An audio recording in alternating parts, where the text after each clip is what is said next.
Now,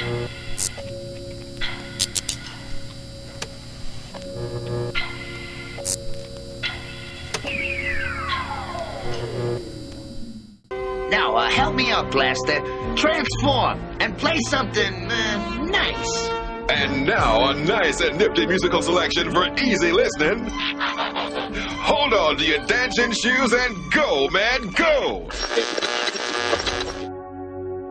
One shall stand, one shall fall. Hello, ladies and gentlemen. Welcome to One Shall Stand, One Shall Fall, a Transformers TCG podcast broadcasting live from an underground bunker in the middle of the murky Midlands. I want to boot some Decepticon right in his turbocharger. Whoa. Calm down, Cliff Jumper. Wow. Seriously, put that gun down. You're going to kill somebody in this studio. Goodness. Right, anyway, I'm your host, Lee, from Blue Top Productions, and today I have a motley crew of people to talk everything about Transformers TCG. That's right, the trading card game based on the cartoon from the 80s. This podcast will talk about news about the Transformers the TCG, new releases, deck profiles, and stuff that's happening in the community. So, sit back, relax, and enjoy. One shall stand, one shall fall.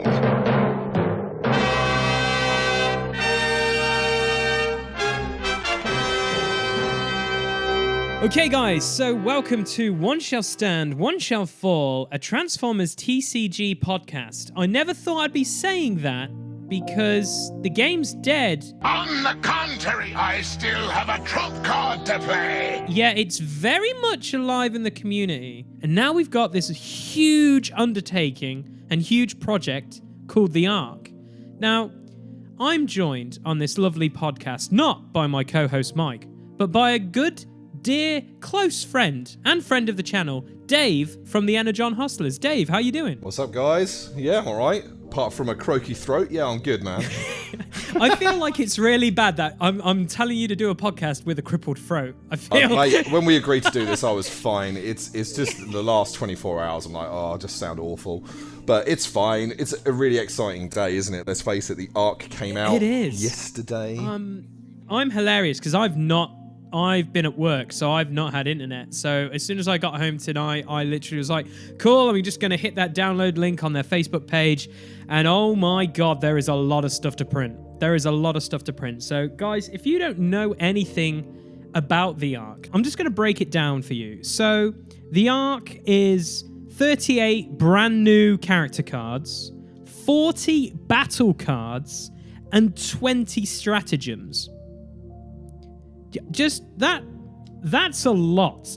If you think about it, that's 98 cards. New cards, new content for the game that is supposedly dead, but it is far from it. Absolutely. So, yeah, we're going to just get straight into it, guys. This is just ridiculous. So, yeah, 38 character cards. Let's go. Let's do characters. So, for those players that like their Blaster and Soundwave, this is one for you, and they've done quite a few of these in this set. So this is Beastbox Savage Interrogator. In alt mode, he's a mini cassette. 0 attack, so falling in line with the other cassettes, because obviously they just turned into tapes and hiding. 9 health, 1 armor, stealth. When you flip to this mode, reveal the top card of your opponent's deck. If it's an action, play it. So that's sneaky. I like that. So good. It's pretty cool. That's it. And 5 stars. So again, falls in line with the existing mini cassettes. I like it. It works really well because if you think about the Soundwave that works with a mini cassette, Soundwave's all about flipping and then showing me your hand and then putting a card on top of your deck. So there's another way of basically getting rid of a powerful action. That's powerful action and then playing it. Yeah. It's I like it. I think it's a really awesome design. So here's bot mode. He gains a melee trait, 3 attack, 1 armor, so the same armor as alt mode. And when he attacks an Autobot, he gets +2 attack until the end of turn. So he's a 5 attack against Autobots. For 5 stars, yes please. Yeah, it's pretty cool. I like the design space because obviously all the other mini cassettes that are in this set as well, that's already been officially released by Wizards. He kind of fits a really different design aspect really, really well along the mini cassettes. Like, I'm going to scrap actions, but then also I'm going to punch you really hard if you're an Autobot, which is kind of really cool. I really like that design aspect for Beastbox. I think he's awesome. He's going to slide into those cassette decks. And if you think about it, like, doesn't have to go with Soundwave. He can go with Blaster as well and go in that aggro Blaster build and you know, base attack 5. It's good. Okay, it's got condition, but base attack 5 is good for a 5-star character. So that's Beastbox. So over to you, mate. Yeah, sure. So before we get into any more cards, I'm going to let you know there is a Bruticus in the set, guys, but we're leaving him till last because, yeah, Bruticus is brutal and brilliant. Yeah, he's far too cool to just do this early. Yeah, he is. So we're going to do all the bits for him towards the end of the character roster. But anyway, so the next character we're going to talk about is a guy called Bombshock. Now, I'm excited about this guy, not just because he's a leader, not just because there is a title called Military Patrol. Interesting, new trait there. And ranged, he's a tank. And not just that, he's a 5-star Decepticon tank. That's incredible already. Just saying is all. In alt mode, he basically has 3 attack, 8 health, and 2 armor, and he has stealth while untapped. So there you go. Perfect. Exactly what tanks would love. And then it says in his alt mode, each of your military patrols get +2 attack. So he's the leader of the military patrol, which I believe there's all of them. I think all of them are in this set. I'm not so sure. Yeah, so Dave, thoughts? Fantastic. 5-star tank, you know, my Decepticon tanks has always wanted a nice, cheap character to sort of fill in those last 5 stars. You know, for those people that have seen my channel, like, I was running sort of pre-Alpha Trion protocols and everything. I was running, I think it was Demolisher, Megatron, and then I just had, like, Tailwind tacked on because he was 5 stars and was reasonable. So for me, like, not only is he a patrol leader, he also fits a nice space in that tank deck where you can take one of the more powerful Megatrons and still get a 3-wide tank team. And having stealth obviously means he's not going to get yeeted off the board straight away. And the carpet +2 to the rest of the patrols, you know, we're going to go through them as we go through the character roster. And again, they're punching above their weight for their star cost, and I think that's really cool. You know, yeah, obviously he's got the range trait as well, and we know how much Lee likes sturdy javelin and armed hovercraft. So, like, I can just see you squaring off against me with characters. These. I'd be like, I've got this patrol deck, Dave. I'm going to play it against you, and then turn 1 sturdy javelin you, turn 2 hovercraft. I just see it. Marksmanship, your guy. Yeah. So he's going to be good. So good. It's going to be great. It's perfect. So we'll flip into his bot side, guys, or should we say transform into his other side, and he loses 1 armor, but his stats stay pretty much the same. And then he has lost, I believe, a trait. I think he's just lost the tank because obviously he's transformed. And then it says this has +1 attack and +1 armor for each military patrol in your KO area. So obviously he's designed to run with all the rest of the military patrol, but he's a 5-star tank, guys. That's awesome. And that's exactly the design space Decepticons really needed. Yeah, definitely. We really needed it. Like, yeah, like the only things I could think of whenever I run tank lists, it was like a Megatron, Demolisher, and then it was like, oh, there's not any other cheaper tanks. Oh, Impactor. And that's not really a Decepticon tank. It's an Autobot. This character and some of the other characters that are going to go in, and we'll talk about later, are going to fill in that nice 5-star tank space. And you're going to see some really consistent, good, maybe 4-wide tank decks that are hitting for a decent amount of damage.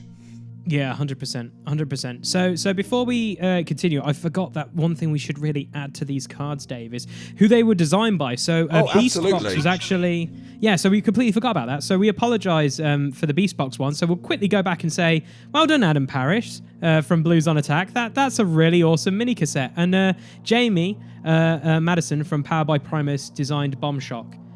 So good job, guys. So all the creators are actually put on the cards, which is really cool to see. Yeah, and that's a really nice touch as well. You know, apologies, guys, for and particularly ads, for getting you first to see these names. And these are guys that when I was getting into Transformers last July, so not 2020, 2019, when I was getting into the game, I was watching Wreck and Roll, I was watching Powered by Primus, I was watching Blues on Attack, I was on Bleeped Up Productions, and we were watching these and go, and that's what inspired me to take the leap into making content. It's like, this looks fun. I want to have fun, and I love my hobby, and coincidentally, the old Corona thing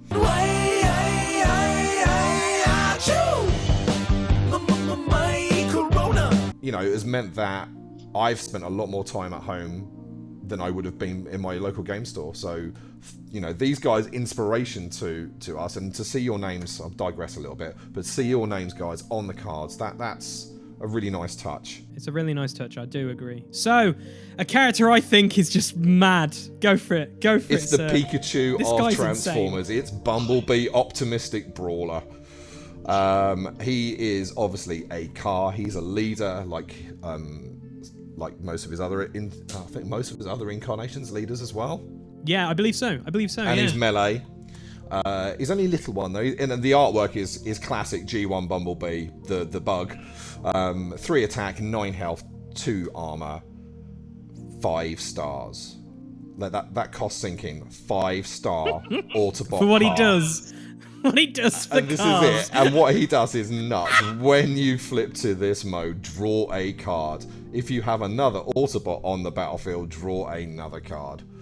So, the first thing I thought, and I'm sure every single other player in the entire world thought, was this guy is going to be absolutely nuts with Cliff Jumper.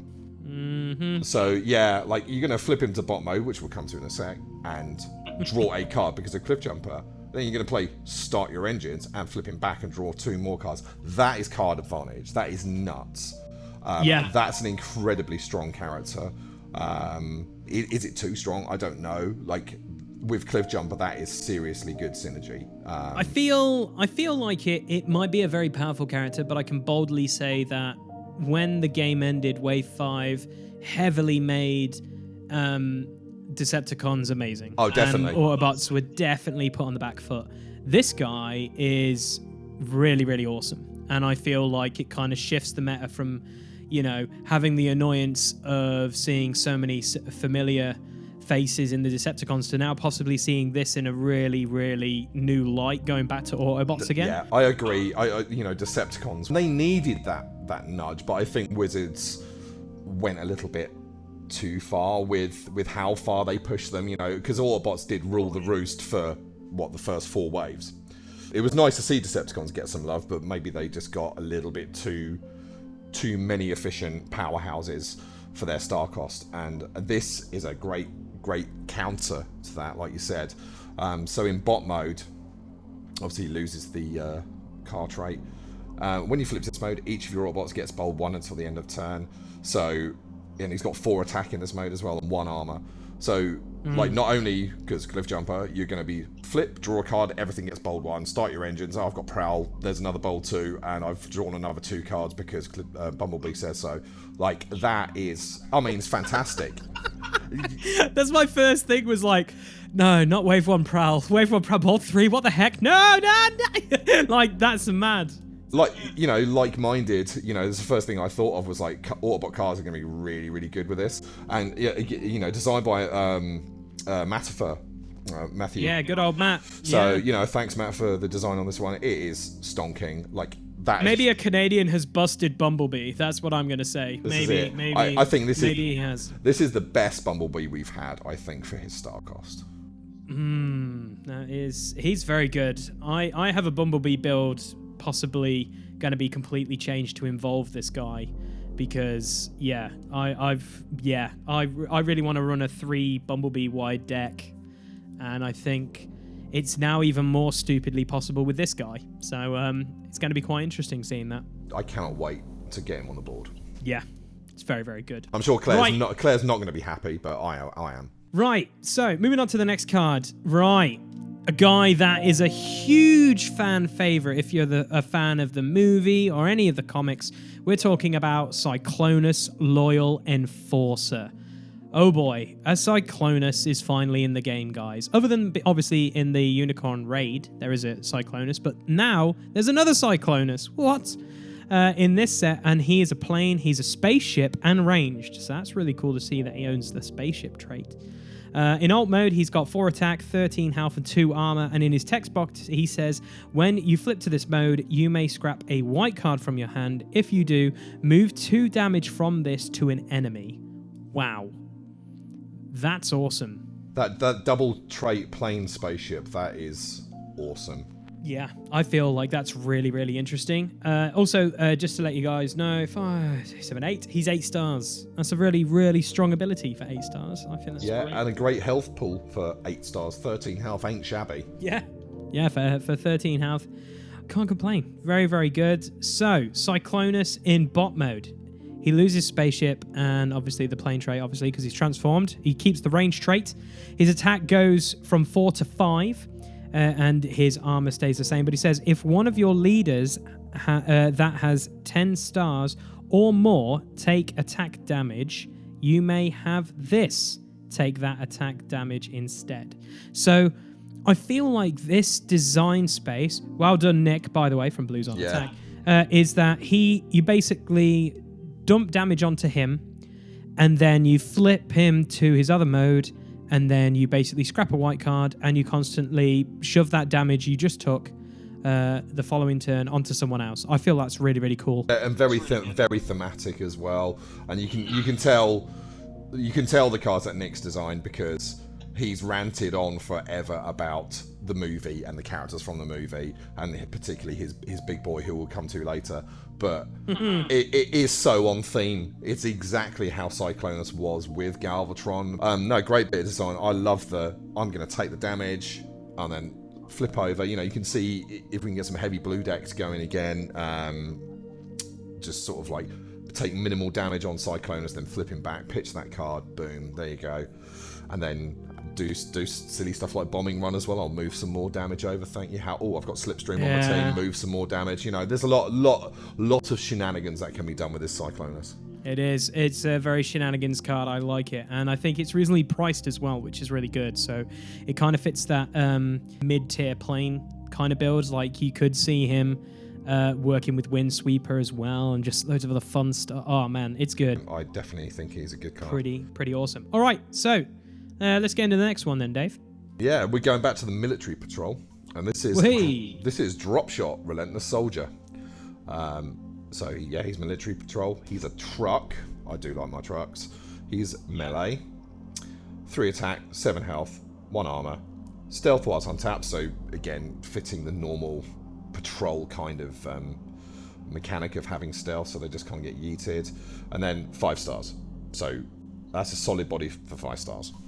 There's not really much more to talk about on that side, really. It's just that is solid. He's a good 5-star character. It's very good. You know, in bot mode, this is where the military patrol are interesting, I think, because they got some really strong abilities. My gosh. Yeah, I know. You're just looking at this. It's like, oh my god. So yeah, he keeps a melee trait. Obviously loses his vehicle 1. Stays at 3 attacks, so his stats don't change at all. And he's got a tap ability. So again, following the Wizard's design of the patrols from waves 3 and 4, tap, scrap an orange card from your hand. One of your characters gets Reckless Charge until the end of turn, plus 4 attack, and then at the end of the turn do 3 damage. That is stupid.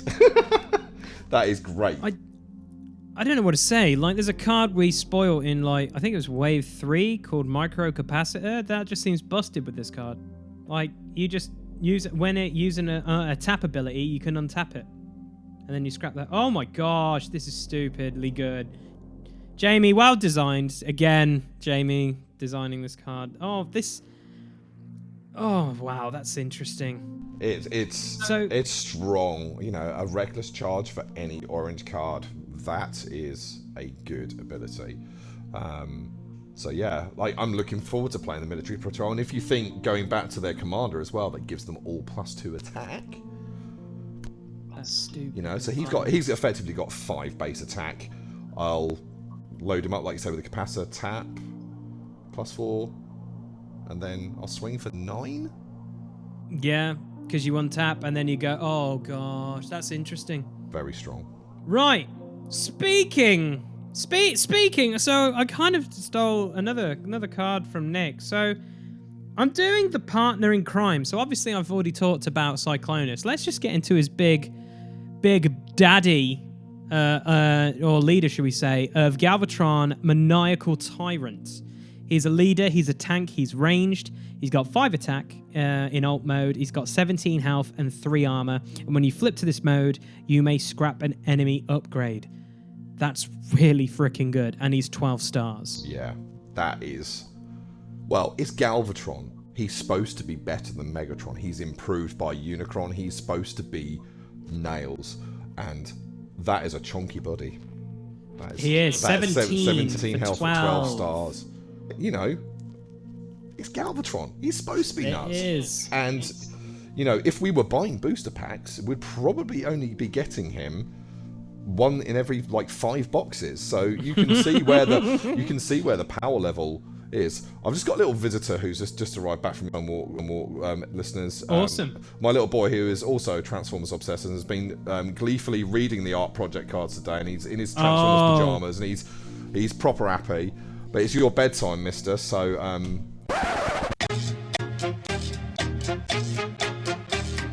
Aiden, after watching the Deck Tech Challenge video with me and you, he wants to challenge you to a battle, so we'll talk we'll talk about that another time. Let's do it, Aiden. You can call me out. You know what you should ask your dad to do a call out video, and we'll make it happen. You'd like to do that, wouldn't you, buddy? Yeah, okay, awesome. We'll make it happen, Aiden. We'll make it happen. Anyway, good night, little fella. We kind of interrupted the flow of Galvatron there, didn't we? Do you want to go back to start Galvatron again? Oh no, it's fine. We're keeping that in. We've had a live call out. This is our show. So thanks. Aiden, I'm going to take you on then, sir. We're going to see how it goes. So Galvatron, Maniacal Tyrant, in bot mode, he goes to 7 attack and obviously 1 armor. So that's the downfall, going from 3 to 1.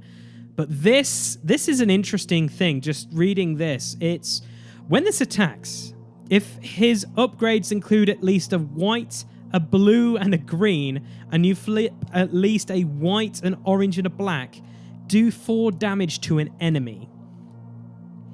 Now, the first thing that comes to my mind when I read all this is like, overwhelming advantage for the win. Like, seriously. Oh my gosh, that's scary.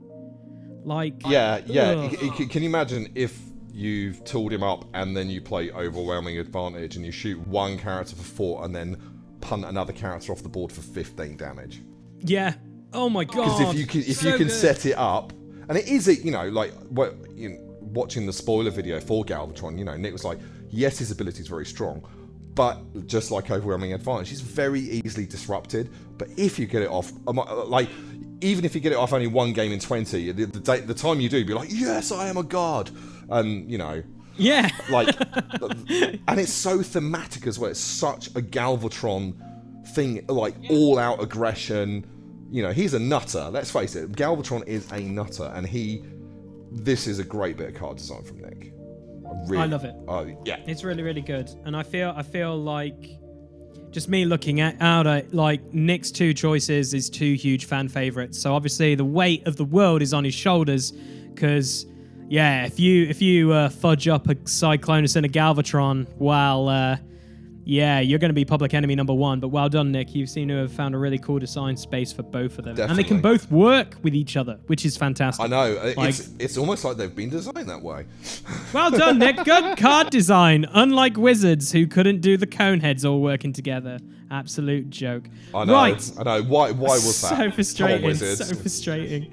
You can play them in Primus though. You can play in the Primus format. Just saying is all. So, you're up. You're the next. You've got. Wow. Yeah, you've got a character next. Interesting. This is a really cool character, and he was one of the toys I had as a child. So for me, Starscream was always one of those classic characters, and I had the toy. And this is the Ghost of Starscream. Annoying apparition. He's a plane. He is ranged. 5 attack, 13 health, 0 armor. So quite good stats, really. But this is where it gets interesting. his ability, before the game begins, KO this. So you don't even get him on the board at the start. He's dead. That's cool. I really like that. That seems really themed. That's pretty cool. It is really themed, and the artwork's spice as well. The artwork is very spicy. The ice work, yeah. Oof. And then, when your Starscream is KO'd, if this is in your KO area, return this to the battlefield fully repaired, even if you have no other character, so very much like a Titan Master deploying. Put all upgrades from the KO'd Starscream onto this instead of scrapping them. Oh my god. And he's seven stars. So, have we finally got a card that makes Starscream good? The first thing I'm thinking of is running a 3-wide Starscream. Because technically, how it's worded, when your Starscream is KO'd. So if you run one Starscream, it gets KO'd. You bring that back. Then you have to force... Somehow you have to build a deck so they have to force to attack Ghost of Starscream. And then it goes to the KO area. And then they'll have to kill the other Starscream. And then when that dies, this comes back out again, I think. If that's how it works. Yes. Yeah. I've had a bit of a chat, and you know, maybe the guys from the ARK can clear this up with me. I had a chat with one of the guys I play webcam games with, and he said, like, before the game begins, KO this. I'm like, yeah, that's kind of self-explanatory. He's like, can he return himself? Because does he see himself KO? So I don't know whether the wording should be, you know, this is just me being pernickety, because I used to be a Magic judge back along, like, about 10 years ago. So, like, that kind of wording there's like, when one of your other Starscreams is KO'd, maybe. I don't know. Obviously, they've gone over these with a fine-tooth comb, so I'm not, you know, it's not a criticism. It's just, it was brought up today. I was like, do you know what? That's actually quite a good point. But the intention is, obviously, he starts in your KO zone, and then when one of your other characters dies, like you say, you can run multiple Starscreams. 7 stars, listeners, as well. 7 stars. Starter Scream for 5, that's 12. And you've got 13 left. You can run Captain Starscream. You can run Air Commander Starscream. Probably not Air Commander. Oh, mate. No, you run King. You run King of Decepticons. Yeah, you can run the King. You run the big boy. The big boy hits so hard. Oh, man, it brings him back to the full front. I know. Hugely. Well, you'd run him if you owned him. I'm King Starscream is one of those cards I'm kind of like, oh, I can't get him now. It's too much money. Which is the other great thing about these sets, and it should be mentioned, that this is all done for no financial gain. You know, they've put their heart and soul into this. So to be able to get these SRTs straight away, like, that's, you know, it puts everyone on a level playing field. You know, there's something that's not always been possible with the SRT rarity, particularly in the earlier waves. So that's it. That's his alt mode. Okay, that's just his alt mode. That's how mad we've talked about just an alt mode. So he is a really creepy picture of Starscream on the bot mode. Okay. Melee trait. Interesting for a plane to have the melee. 6 attack, so not shabby there. Still no armor. When he attacks, you may trap an enemy. What? So good. What? And it doesn't even have to be the enemy you're attacking either. No, and it doesn't have to be, and he is an SRT, so his ability is reflective of that. That's like, such a cool... you may tap an... Oh, you've got Battlefield Legend. He's tapped. You've got your Combiner. He's tapped. Like, you know... Claire's just walked back in the room. She's pillaging our fridge at the moment. So awesome. It's so all good, Claire. She's gonna come and sit next to me in a little while, I think, and she's gonna sort of, because she's not seen really any of this. She's seen a couple of cards. But it's like me. I'm literally seeing this all for the first time, other than a few. Well, the characters I cared about, not being rude to the whole art project. The characters I cared about. Your faves, yeah. And there's no surprise with the designer of this card. No surprise. It's Joe from Wreck and Roll. There's like, of course, like it was inevitable that he would be like, I want a Starscream. I would have laughed if he never did a Starscream, to be honest. And if Joe's listening to this, I would have laughed if someone else designed this and you didn't. I would have laughed so hard. I know. Starscream's his boy, let's face it. And it's true. What a piece of design. Very, very strong card.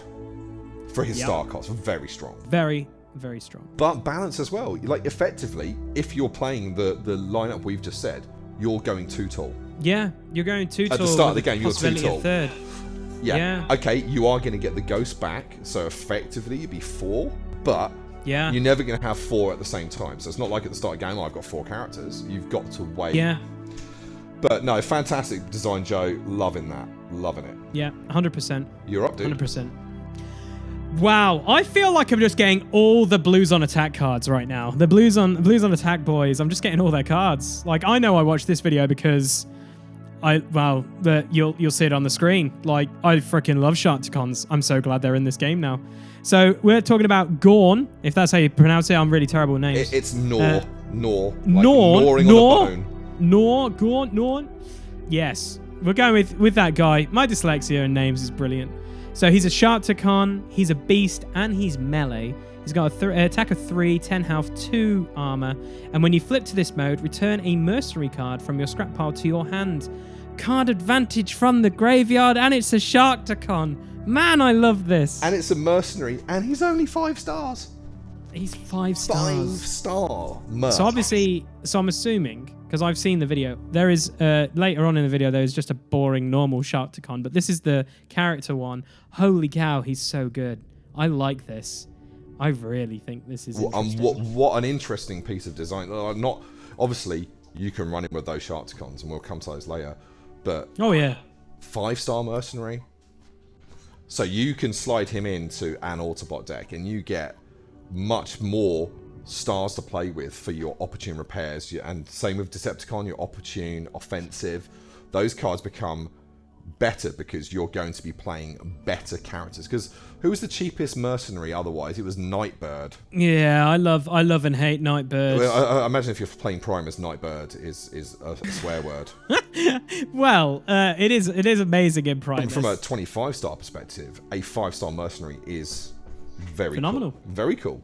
And so yeah, like great. Yeah. So what's he doing in bot mode? So in bot mode, he basically has all the same stats, except his armor goes down by 1. And he says, when you flip to this mode, one of your Sharkticons gets bold 2 until the end of turn. I wonder how aggressive the decks might be with Sharkticons, maybe. I don't know. Melee characters. I wonder how bold. But he has only got 10 health. So if you're going up against a big boy like Fort Max or Prime or something like that, something with a high attack value, he could just get yeeted off the board in 1 turn. So there is balance there. Yeah, his ability is incredibly good, but if you're not on the play, he's gonna get hurt. And he's obviously going to be the standout. If you're doing that Sharkticon deck, he's going to be the centerpiece of that. Oh yeah. But yeah, no, fantastic. Like you said, it's another Blues on Attack card, and it's adds again like great piece of design. And Sharkticons, you know, that movie is, you know, I still cry when Optimus Prime dies, but Sharkticons are a big part of that, and the Quintessons, and you know, the whole Unicron thing. So these ARK projects are really, really pulling at my heartstrings for like the nostalgia, and it's great to see the Sharkticons in the game. Yeah, it is, because it was like when we had an interview ages ago with Drew where we filmed and asked questions at the Q&A, obviously at the Energon Open. The first thing I said is, are we thinking about doing, you know, Junkions where you have one main guy and all the smaller guys, and then a Sharkticon, and then all the small guys, or like a Quintesson with all the Sharkticons? And he said maybe. And we were like, oh, that sounds really cool. And then the game died, and now the ARK have made what I want more than anything. So I'm excited. I'm way more excited for the smaller things. Like there's a few big boys in here I love, but there's a few things that I'm just like, yeah, I want to play them like non-stop, like have fun. You can do some proper swarm decks. Oh yeah, I'm excited. It just brings me back to like Star Wars Destiny, running like all the droids and all the stormtroopers and having fun and just having a main character and loads of little guys. So much fun. What a game that could have been. Is there anything else you want to say about Gnaw before we move on? Oh no, I've just seen who the next character is, so I know a certain guy on my channel is gonna love this. This is one of my personal favorites, and we've got one of the Energon Hustlers who sadly I haven't seen very often since the whole pandemic thing happened. My boy Stu here in Plymouth. His nickname on our chat is Me Grimlock. Well, this is this card is for him. Grimlock, Dinobot King, leader, Dinobot, obviously, and surprisingly enough, melee. 14 stars. But look at this stat. Look at this stat line. 5, 18 health, 2 armor. When he attacks and you flips at least orange, black, blue, do 1 damage to each character, and then do 1 damage to each Decepticon. So, hey Decepticons, do you like your magnetic dysfunction ray? Well, I'm going to do it to you every turn. Yeah. Every turn. I feel like he's kind of got that built in, but also the Magnus ability, because obviously Ultra Magnus hits everyone as well, including his own geezers. That's it. So I like it and hate it at the same time, but 18 health, I just can't get over that. That 18. It's a beast of a health total, but 14 stars, I think it's, you know, what can you get Dinobot wise if you want to go tribal, you know, for 11 stars, you're not going to get 2 other Dinobots. You're going to have to go another route. Or route, sorry. Yes. Route with it. Sorry. That's all right. You've been playing with Dan all too much. It's fine. I have. Dan has corrupted me. My English is going back to American. It's not good. It's bringing me back to my Nashville days. But no, what's he doing in his bot mode? Because I'm going to look at it now and I'll let you describe and I'll go, oh god. Oh, cool art. Who cares what he does in bot mode? Look at that artwork. Yeah. Like he could be vanilla and I'd be happy, because that is my mate Stew, me Grimlock. It keeps all the same traits, 7 attack, 1 armor, bold 3. Yeah. Yeah. Wow. Stonking. I don't know what to say. Stonking. I just can't get over 18 health. I really can't get over 18 I know, health. 18. But if you're playing, it's going to be a mixed pip, isn't it, as well? So it's going to be, your flips aren't always going to be consistent, but what you're hoping for is that consistent ping damage in alt mode. So you're hoping to mag dysfunction ray them every turn if possible.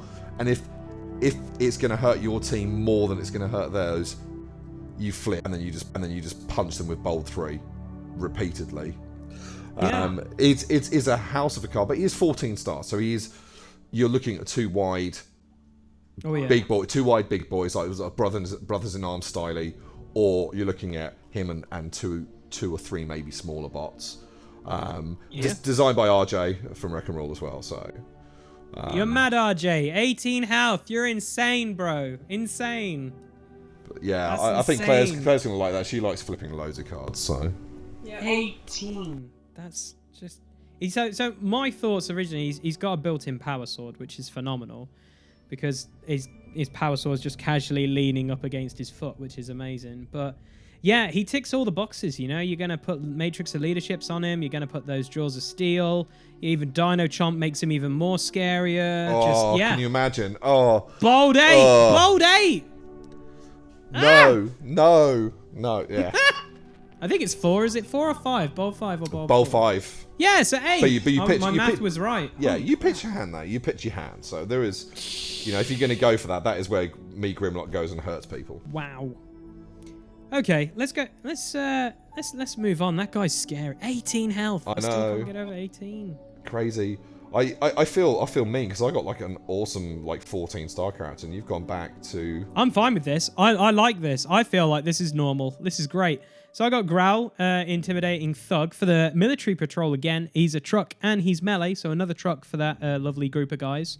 He's got an attack of 3, a health of 7, an armor of 1, and he has stealth while on tap. So just, you know, your generic normal geezer. And then we'll flip him to his other side, so his bot mode. He just loses, obviously, the truck trait because, obviously, he's transformed. He loses his armor because he's obviously in bot mode, but he has a tap ability, which is scrap an orange card from your hand. One of your characters gets bold 3 until the end of turn. Wow. Jamie, I believe when you designed all these guys, was it Hammer meets Face? Because that's all I'm seeing right now from the last 2 military patrol guys. It just seems to be bold and orange, living the dream. Aggro. It is. They're a really aggressive team, but then again, they're the military. They're going to be aggressive, and they're Decepticons, so they're going to be aggressive. So, you know, I'm just thinking, like, you know, you've got Matey Boy Leader, +2 attack. You've got like reckless charges on a stick. You've got supercharges on a stick. And the trucks, some of them. So like, oh, I'll play my 4-wheel drive on this guy, then reckless charge him or supercharge him. Oh, and he's got +2. So your 4-wheel drive, it's a 9 attack. Yeah. Oh gosh. This is insane. This is gonna be horrible. I love it. I love the design, but I feel like it's a really interesting aspect because I'm assuming, because I don't know the military patrol that well, I'm assuming these guys are super aggressive, so they might be feeding into the vibe lore, of their characters, you know, the lore and stuff like that. So, but no, again, he fits in nicely, and for 4 stars, 4 stars, 7 health. So 7 health for 4 stars is great. Yeah, can't complain. Right. You've got Braun's best buddy. Got his best buddy, like possibly the whiniest voice in G1 as well, Huffer. Oh, mate. The sullen engineer. Like, literally, if he was in the episode, he would just moan to Optimus Prime constantly. There we go. I'm going to put in a clip now. If Megatron succeeds here, he'll be impossible to beat on Cybertron. But we're not fighters like they are, Prime. We must have courage, Huffer. My arm! It's jammed in here! I can't get it out! I'll get you loose! Don't panic! There's 2 things I really hate, Braun! What are they? Fire and water! Great! You're in the right place! Yeah, that's nails on a chalkboard when you were a kid. Guaranteed. Guaranteed. But I like, again, this is an interesting chap for what they've cost him at. So he's a truck. Again, more trucks. We like trucks with 4-wheel drive. Specialist, so a really nice trait there. There's lots of shenanigans that can be done with specialists, particularly with some of the cards we'll review later on. 3 attack, 10 health, 3 armor. Yeah, that's 3 armor. When you flip to this mode, you may scrap a card from your hand. If you do, return a utility from your scrap pile to your hand. Oh, that's stupid. Oh, I've got a Matrix of Leadership sat there. I'll get that back. Oh, I've got a Pocket Processor that I didn't want to swap a card for. Oh, I'll get that back. Oh no, what's the specialist card that allows you to play another card? That's you've got Philcom. Yeah, Philcom's. And then Philcom's for days. Yeah, like every turn I play an extra card. And this is where he's very hyper efficient for his star cost. 6 stars.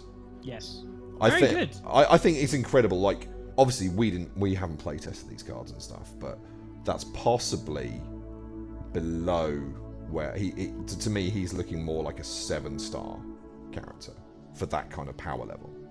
I think you might be right on that one, Dave. I just feel like trucks are very powerful. I think when you get the right cards out, and giving them the option for specialist is kind of scary, and then getting other utilities out like card advantage and also Morse, it could be quite interesting. But I'm assuming you would probably, to me, he feels like if you were going to build a truck deck, he would be kind of like almost a centerpiece that you want to keep staple. him back. Well, if you think, let's think of the trucks that you can pair this guy with. So 6 stars, you got Huffer. Add his best mate at 5 stars, who's arguably one of the best Autobot characters in Wave 5, Brawl. Yeah. Then, so we're up to, 11? Add in Gears for another 7. That's 18 stars. You've still got 7 stars left. You could run a starter deck Prime to get the leader trait and get the Matrix in there, or you could play Motormaster and have a couple of star cards. It's interesting. It's so, really opening up. Yeah, options. I have reservations. So, Wes, if you're listening to this, it's not a criticism, but 6 stars seems incredibly strong for that star cost. But then again, like we went back to with the Bumblebee chat earlier, Autobots do need a bit of a nudge. Yeah, man. It seems that Bumblebee and Huffer seem to be. I feel like because I just finished watching The Boys, I feel like it's more like a Homelander push more than any other push in the world. So yeah, he's just insane. He's strong, and in bot mode he keeps a specialist trait. The only change to his stats is he drops down to 2 armor, so he's still tough. 2 armor's not shabby. When you flip to this mode, you may scrap a card from your hand. If you do, you may play an upgrade. That's great ability as well. That's cool. That's really cool. Very strong. So yeah, Wes from Powered by Primus, a very powerful little bot you've designed there, and it's quite funny that he's the sullen engineer. He's like the moany, whingy guy of the Autobots, and he's here. It's nice to see another Series 1 from G1 character be in there as well. You know, like there's a lot of characters that obviously Wizards, had they been certainly Drew and the design team, if they'd been given the time, we would have seen more of these characters coming in. So it's nice that the ARK have gone, where's Huffer? You know, where's Bugbee? You know, where's Galvatron, etc. So, you know, like, yeah, he's cool. Like, no, maybe too good, but who knows? There's still one truck we're missing, I think. There's still one truck I think we're missing. I think we haven't got a hoist yet in this series. Not yet. No. Not yet. Yeah, that's the one I remember. He's like the old man of the group, I remember. So I would love to run like very G1 eccentric, go Huffer, Hoist, and Brawn. I would love to run that line. That'd be cool. Whenever. Yeah, because he was what, season 2 Hoist. He drove around a lot with Grapple, didn't he? Him and Grapple were best buds. Yeah, man, best of buds. On to the next, and this is a fan favorite, I think, and he needed a good version. So who is he? Oh god, I read this card and I immediately lost my bananas when they spoiled this. So we've got a new Jazz. So guys, Jazz, obviously we all know the old card's coming on the screen. He's trash. I don't care. I know the alpha protocols and other things are trying to get the old Jazz working. The card's trash. Let's just set it on fire. It's like Cup. Just set it on fire. There's no need to save it. So we need a new Jazz. And I feel like this Jazz is just ridiculous. So we're talking about Jazz Out of Sight Dynamite Lieutenant. What a name to begin with. It's like a wrestler's name. I already freaking love it. He's got the leader trait and a car. So, Dave, your favorite thing already on the card. I do like my cars. You know? Living the dream. So, yeah, he's got 4 attack, 13 health, and 2 armor. He's got stealth built in, which is kind of cool. Leads up to some of the whole lore of him in the comics and stuff. And when you flip to this mode, your opponent scraps a card at random from their hand. You may return a card that shares a card type with the scrapped card from your scrap pile to your hand. What the heck? That's ridiculous. It's great, and like Jazz should be good. He's Prime's right-hand man. He shouldn't be a 6-star janky card that has languished since the game came out, because he's not ever really been good, because there's always been Energon Axe.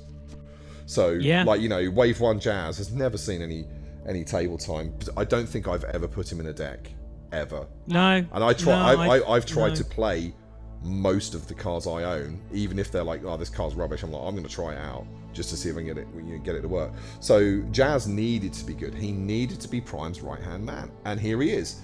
That is a strong set of abilities, man. Stealth, fantastic, and like you say, fits into his special ops role. You know, I'm pretty sure you probably played War and Fall of Cybertron on the Xbox. Fall of Cybertron, that mission where you're Cliff Jumper and Jazz trawling through the Rust zone, you know, in the Rust, well, I can't even remember the name of it now, but that bit where you're going through the Sea of Rust, that's it. And Jazz, you know, he needs to be good in the card game, and this card is good. 9 stars for a car is fairly costed, I think. You know, he's got very good abilities. It's Wheeljack. It's Wheeljack, isn't it? Yeah, it's Wheeljack. Yeah, absolutely. That's what it is. He's the same star cost as Wheeljack. You know, it is a random card from your opponent's hand. So you might think, I really want that grenade launcher back, and then you pitch an action, and you're like, well, the only action I've got here is not what I want to play this turn. Do you know what I mean? So, like, it's not a given. Yes, it's good, but it's not a given, because you're and if your opponent's got no cards in their hand, like it's a, you know, it doesn't work. 100%. What's he doing, bot mode? His bot mode is just great. Really good as well. So he's a leader, he's ranged, his attack goes up to 5, he goes down by 1 armor, but each of your Autobots has Pierce 2. So they just have Pierce 2 when he's in this mode. And when you flip to this mode, you may look at your opponent's hand. So again, plays into his whole special ops thing. But by God, you could build a really fun cards hand destruction deck with this guy. Definitely. Really all I'm hearing is like counter espionage and espionage.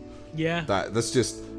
but it fits the theme, and it is you know, it's got to be said, you know, again, there's a Matafa card and Wes from Powered by Primus. It's on point with the theme. It's what Jazz is. He's their special ops guy. It's true. It's kind of interesting to see Matt and Wes work on this. So obviously this is probably both their babies. So they just worked on it together instead of one of them giving up the rights to possibly build Jazz.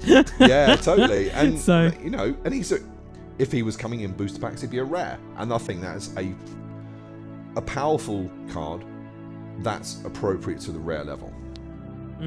I agree, 100%. So, yeah, he's cool. And it's the Jazz that we wanted. It's a good Jazz. It is.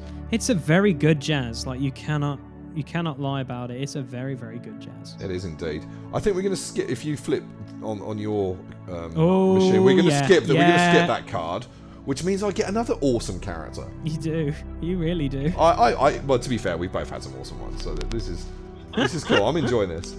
I saw the spoiler vid for this, and this card has had to go through some revisions. So for those that didn't know, the previous version of this was abusable, and someone in the Facebook groups found a way to break it. It's Megatron Autobot Bane, and this is one of Salty's cards from Please on Attack.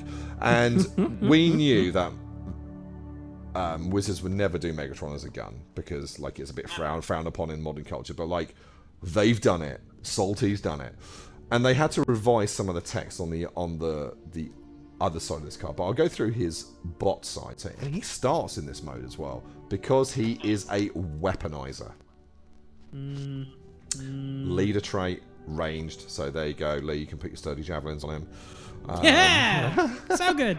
Such a great card. I know. 4-11-1, so quite a low health pool for Mighty Megs, but he's only 8 stars. He's only 8. And if you PTT, and for those that don't know the jargon, P through Tyranny, this guy, you do 2 damage to an enemy Autobot. Very good. So that's a very, very, very nasty ability tacked onto a very powerful card anyway. And because he's a weaponizer, he turns into the P38 Fusion Blaster. Wait. Which is... Not a mouthful. Not a mouthful. Not like at all. Some blasters we have. So he's obviously a weapon. Gives the character bold 1. It's pretty cool. If another weapon would be put into the same upgrade slot as this, scrap that weapon instead. So if you're playing other Battle Masters and stuff, like, he can't be overwritten, which is interesting. If you'd leave the battle while upgrading a Decepticon leader. So this is one of the things they changed, because it was a leader that has 10 star or more. Instead, deploy this to the battlefield in bot mode, tap with 6 damage counters on him. And the other part that they changed, I believe, was like he returned untapped. So the concern they had in the design of this card, and the reason it received some emergency errata prior to the release, was there was a guy talking about putting him on OPBL. But I think the issue was where you could flip Prime back to get an action back and then just loop it. So Prime never tapped to attack, and Megatron was returning untapped in bot mode, swinging, then getting killed, going back onto Prime, and then just like looping around. And it was the guy that described, I can't remember the chap's name on the Facebook group now, but like it was a real consistent loop. So they errated it, or revised the card, not errated, revised the card prior to release to saying Decepticon leader. Yeah. So it's still very good. I've gone up against this. One of my partners in crime, occasionally I do a lot of webcam with him, my friend Nazumi. We had some games and he proxied up Megs, and it's really cool. Like, you know, giving it a Soundwave, it just feels right, or Starscream, it feels right. It feels on point with the theme. What are your thoughts, mate? I really like it. I think whenever I think of Megatron, I think of a gun, and obviously with modern culture, that can be very educational is the best word to describe it. But I feel like they've balanced him very well, because obviously when he ever goes to a gun, he is incredibly powerful when he's a gun, and I feel like if we found the right design space for him, but also the fact is, like, you can have that recursion really well with him if you run this Megatron with other leaders. And there's cheaper leaders out there, and there's also like big boy leaders, so it could be quite interesting with some of the builds, I think. You know, I like it. For me, it's capturing that G1 feel, and that's what I grew up with. So for me, on point. Well done, Salty. Well done, Salts. Right. Ha! I saw what I've got. Wicked. So if you're a long-time viewer / listener of my content, you know there's only two things that have ever broken me on this channel. One's an emergency defense field, and the other one is Ratbat. So I've got the pleasure of reviewing a mini cassette version of Ratbat, Calculating Scout. Now, I hate the other Ratbat, but I love playing it, but I hate going against it because, yeah, Mike broke me in that one battle report. Just ridiculous. But anyway, so in alt mode, he's got stealth because obviously all the other mini cassettes are, because as Dave said earlier, they're all hiding. But this has a tap ability, which is scrap a white card from your hand. Each player chooses 2 cards from their hand and scraps the rest. Each player with fewer than 2 cards in hand draws cards equal to the difference. So it's kind of got like a fog of war built in. It's a fog of war, I think. Yeah, it's just a fog of war. That's why I feel like it might just have a fog of war. So yeah, I like it. Thoughts, Dave? It's cool. Like, fog of war's not a card that saw a lot of play because it wasn't often relevant, but having it tacked onto a character that can hide until the right time. So if you're playing it against a heavy card draw deck and they've got loads of cards in their hand and you've burnt your cards out, you can go, I'm going to flip back, and then yes, there we go. And you're not having to rely on drawing that fog of war. I think that's why, like, fog of war's a white pip, and you had to, you know, have it at the right time. And it's like, do I want to be playing a card in my deck that is useful maybe 0.5% of the time? Whereas Ratbat, most of the time you're going to spend it in the other mode, which you're going to come to in a minute. But it's nice to have that option. I don't think it's an ability you're going to use a lot, but it could be bad. You know, if you're going up against Perceptor and he's got 20 million cards in his hand, boom, flip Ratbat, tap, there you go, get rid of your card advantage. Thank you very much. Yeah, it's really good. It slows down those guys who love having like ginormous hand sizes. It's really, really good. Okay, so we will flip it to bot mode. Cool artwork, gonna say right off the bat. That's really, really cool. Obviously he's a mini cassette, but he gains the specialist trait. I feel like this and Shockwave that can run all the mini cassettes can be very, very strong, because having another specialist in the mix can be really, really fun. So yeah, he's got in bot mode, he's got 3 attack, 9 health, and 1 armor. And then once per turn, if your opponent would draw a card, except for the first card they draw at the start of their turn, you draw a card instead. So it has a built-in hijack? Yeah, it's good. That's awesome. That is strong. Hijack was a sideboard card, wasn't it, really? Yeah, it was. It was basically to stop your daring escapes and stuff like that. But like a 5-star cassette, who effectively, you know, you're going to get an extra star for him, so he's only really 4-star if you're playing Soundwave or Blaster. I like it. I think like when they were saying they were doing mini cassettes, I was more excited for the majority of the mini cassettes because I really liked the Soundwave and Blaster box set. I really, really liked that, and it was a lot of jumping on points for a lot of my friends as well, because that was 2 of their favorite characters. There you go. So the next character is. Yes. So we should just say that was powered by Primus, that design. So it was a collective team design, I think, for Ratbat. Okay, that's good. Well done, guys. Knocking it out of the park. Good job. We like that.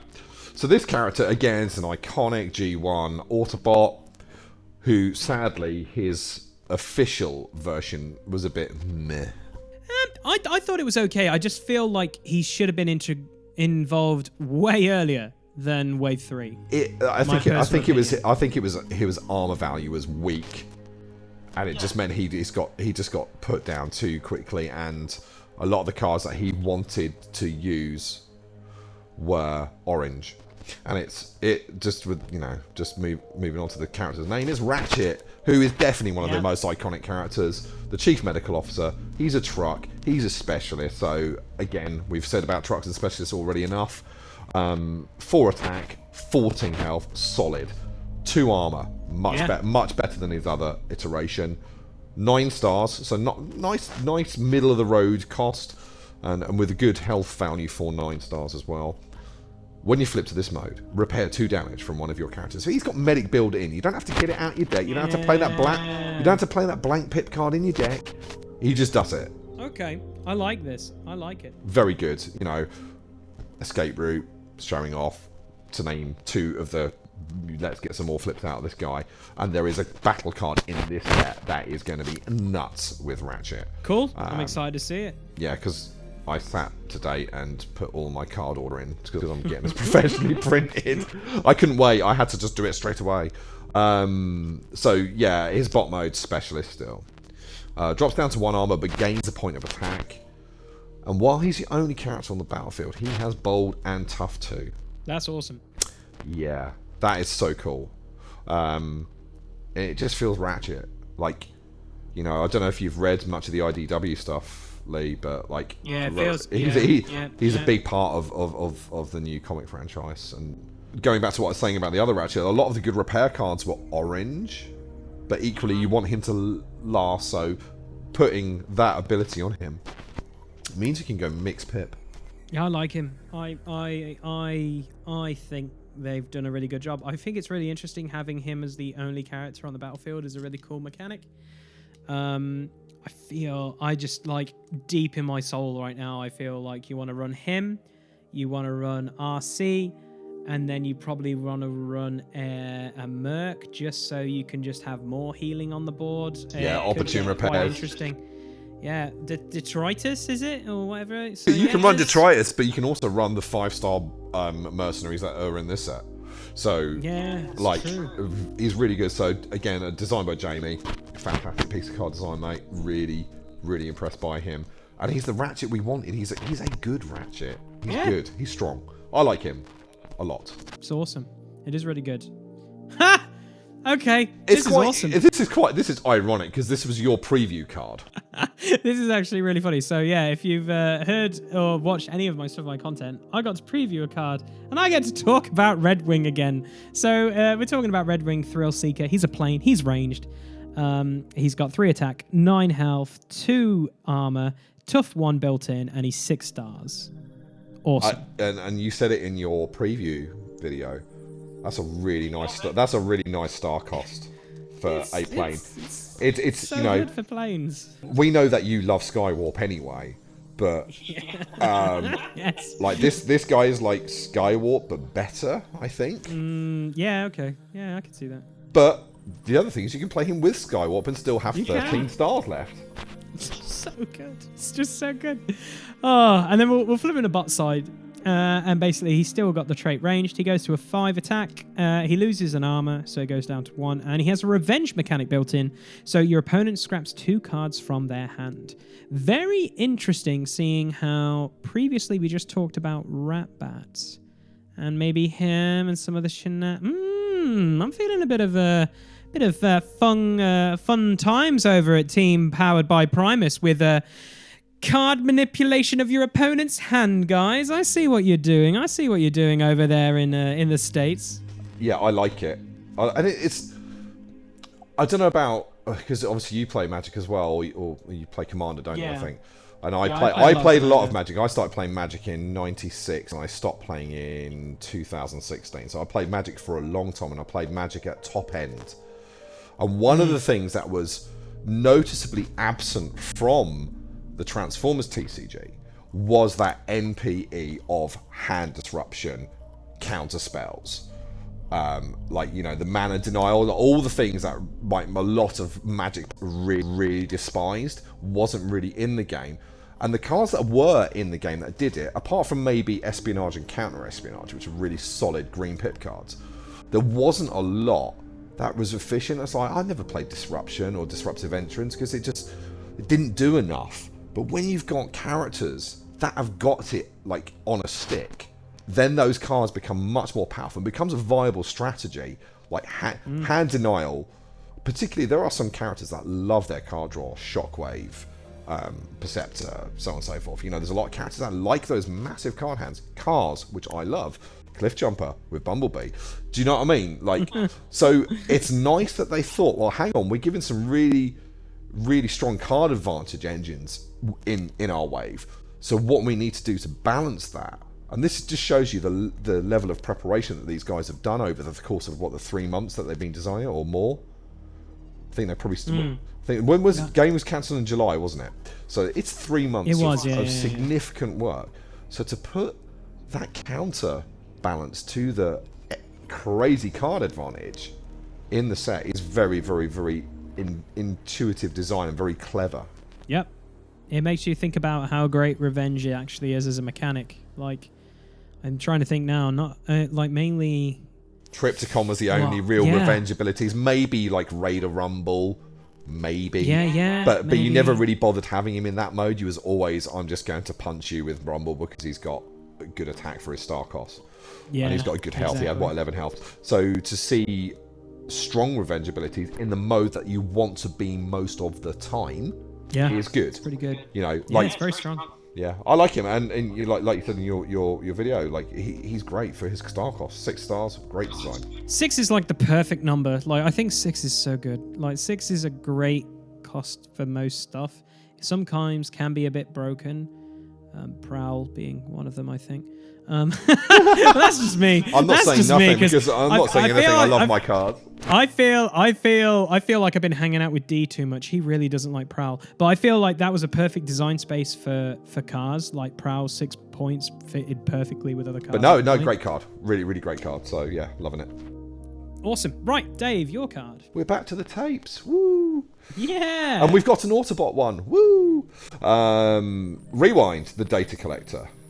And I like that name. Like, digressing slightly, one of my favourite bands is 9 Inch Nails, and one of my favourite songs is The Collector. So Data Collector to me is a really, really cool name. So yeah, we've got Rewind the Data Collector. Standard 0 attack in alt mode, 9 health, 1 armour. With stealth. So yeah, they're hiding. And he's actually hiding in it looks like in a holdall or something like that, just under the zip. Yeah. I really like that artwork. When you flip to this mode, return a card at random from your scrap to your hand. Well, you got recursion there. That's great. That's such a cool I love it. mechanic. And again, going back to the Magic design space, there's a lot of recursion in MTG. And it's nice to see something else, again, on a stick. So not just a random card that you might draw at some point in the game, but actually on one of your bots. Like, Rewind's hurting, I'm going to flip him back to this mode, and I get a random card back. And it could be good, it should be good, because your deck should be built in the right sort of way anyway. But do you know what I mean? That's nice having it on a stick. Yeah, 100%. Bot modes, Specialist, 3 attack, same armor. After you flip battle cards for this character's attack, and before defense flips, you may play one of the black utilities you flipped. Ooh, Duracell, minor medic kit, like just a health buff. They're the first two that spring to mind. But you've also got my favorite card, metal detector, just for shits and giggles. Metal detector. You've got what's the other one? Wave 5 one, the spy satellite uplink. You can build a toolbox. I like this. It's kind of interesting, but I feel like it was designed because I'm just seeing the Black Pit Pierce. Wasn't Blaster when he was like a huge thing back in the day, huge on Pierce, so it kind of works as well? Yeah, orange black Pierce with shenanigans, and there's, you know, since Blasterverse Soundwave came out, we've got Wave 4 and 5, and now the ARK Wave. So the black card count is living the dream. He's living the dream, and I think living the dream. You know, one thing when going back to the Blaster Soundwave precons was like, we don't get all the tapes. We only get some of them. So the ARK putting those missing tapes in is cool. And again, designed by Jamie. Jamie, you've had a big hand in this, and kudos, like, loving it. Good job. You've got a good one next. You've got a great one next. Oh, okay. All right. Okay. Yeah. All right. First off, it's not to throw any salt on Salty. Salty designed this card. I'm just not a big fan of the character. I'm just sorry. So this card is incredible, but I'm just not a big fan of the character. So I'm going to try and sound enthusiastic about it. So Rodimus Prime, love him or hate him, you know, he is a worthy leader. That is debatable in some cycles of Transformers fans. But anyway, he's a leader. He's a car and a truck. Yeah. Just let that sink in. It's got a Nova Star. Nova Star ability. Yeah, it's Nova Star with a character with really good abilities. Yeah, exactly. yeah, I think, you know, you're right with Rodimus Prime. Like, Transformers the movie, Arise Rodimus Prime. You're like, he's going to be so awesome. Series 4 of the Transformers cartoon, he was just a wet blanket. He was rubbish. He's good. He's good in the IDW comics. He is. He's really good.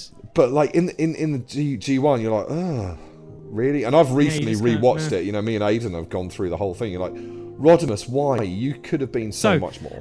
Right, he's got 5 attack, 17 health, guys. Another big boy with 3 armor. Oh my gosh.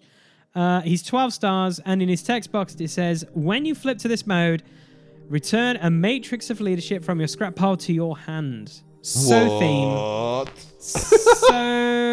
theme because of the film, but wow. What an ability. That's a good ability for 12 stars. I'm just saying. What an ability solid. that is. That's wow. Yeah. Okay. That's yeah. It's pretty good. Not gonna lie. I'm trying to just get over the bias that I'm not a big fan of the character. So anyway, moving on. We're going to bot mode.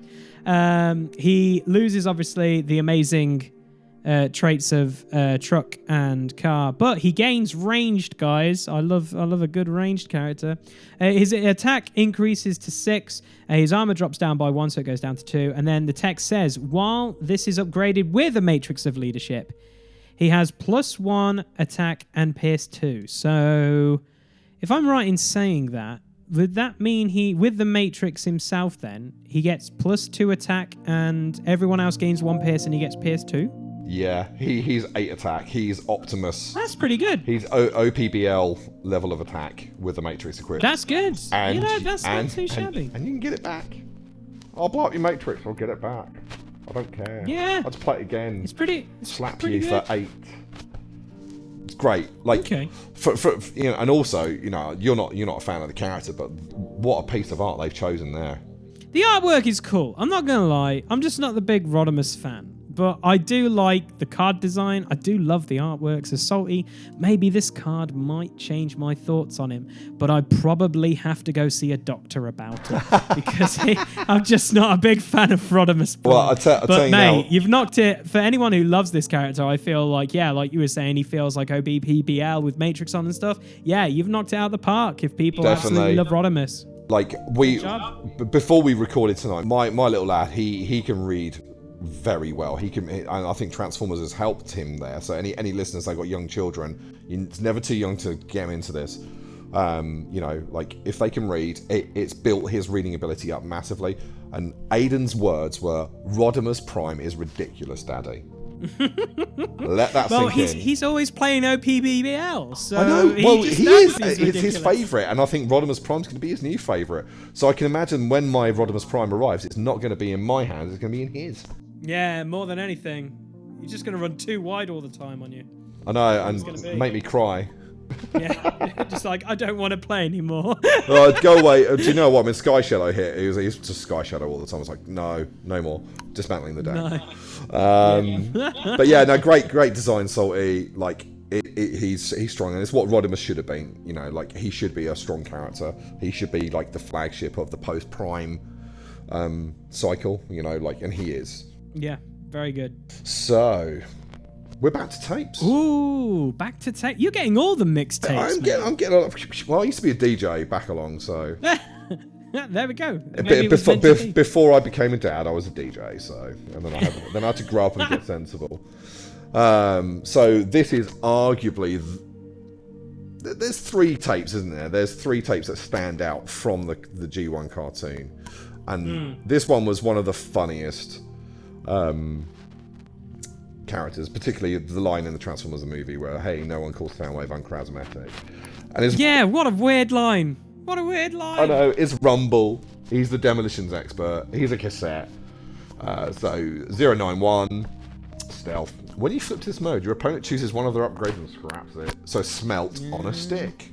Again, a card that didn't, Smelt did see play, but then it's kind of got a bit overshadowed by some of the other cards out there, so it doesn't really fit in your decks anymore. No. But having it on a stick, so you can pinpoint removal something, or, it's great. You play that with Bash and Shoot, you can play it with Enforcement Patterns. You can hit 2 to 3 upgrades in a round if you've got the cards in your hand to do it, and flipping Rumble back. That's great. 100%. So bot mode goes up to 3 attack. When he attacks, you may scrap a blue card from your hand. If he does, leap into battle. Exactly. Okay then. 3 attack. Okay then. And again, it kind of fits in with Soundwave. How Soundwave wants to be built is a little bit more blue than Blaster's. Like Blaster's the orange guy. Soundwave's the calculating blue defensive spy master of the Decepticons. So Rumble, I like that because Rumble he beats up Hound. And he drives a Formula 1 car and drags before it becomes drag strip. So bad. Like, I love the guy. I love Rumble. I think, like, when I look back on the cartoon, I feel like I fall in love with anyone who looks like Bret the Hitman Hart. If they have Bret the Hitman Hart shades, I'm in. So. And there you go. Rumble's got it. So and a great. Sort of like that is the classic thing from G1. Rumble with his pile drivers out. So Jamie, once again, you've nailed it with another mini cassette. Jeez Louise, Jamie, just keep making mini cassettes, mate. You're knocking them out the park. It's so good. just keep making cards, guys. In general, just keep making cards. It's true. Right. Oh, okay. Do we leave him last? Yeah, we'll leave that one. We'll move on to this guy. Yeah. That's gonna make a lot of people lick their lips out. I think definitely. I'm gonna let you have both of those ones because you're the big boy fan. You're the big boy fan, so. Yeah, the big.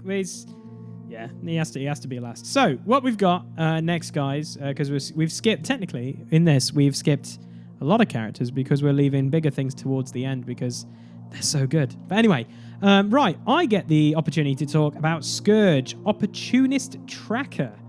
Now, I've hit all the Decepticon villains so far from the second generation after the movie, to be honest. You have? So, yeah, I have. I've had Galvatron, I've had Cyclonus, and now I've got Scourge. So, Scourge is a spaceship. He's ranged.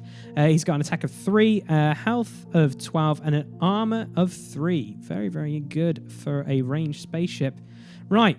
Now, he says in the text box, your starting star limit increases by 1 for each sweep on your starting team. Now, enemies can't use Brave or Stealth against this or your sweeps, which is very, very interesting.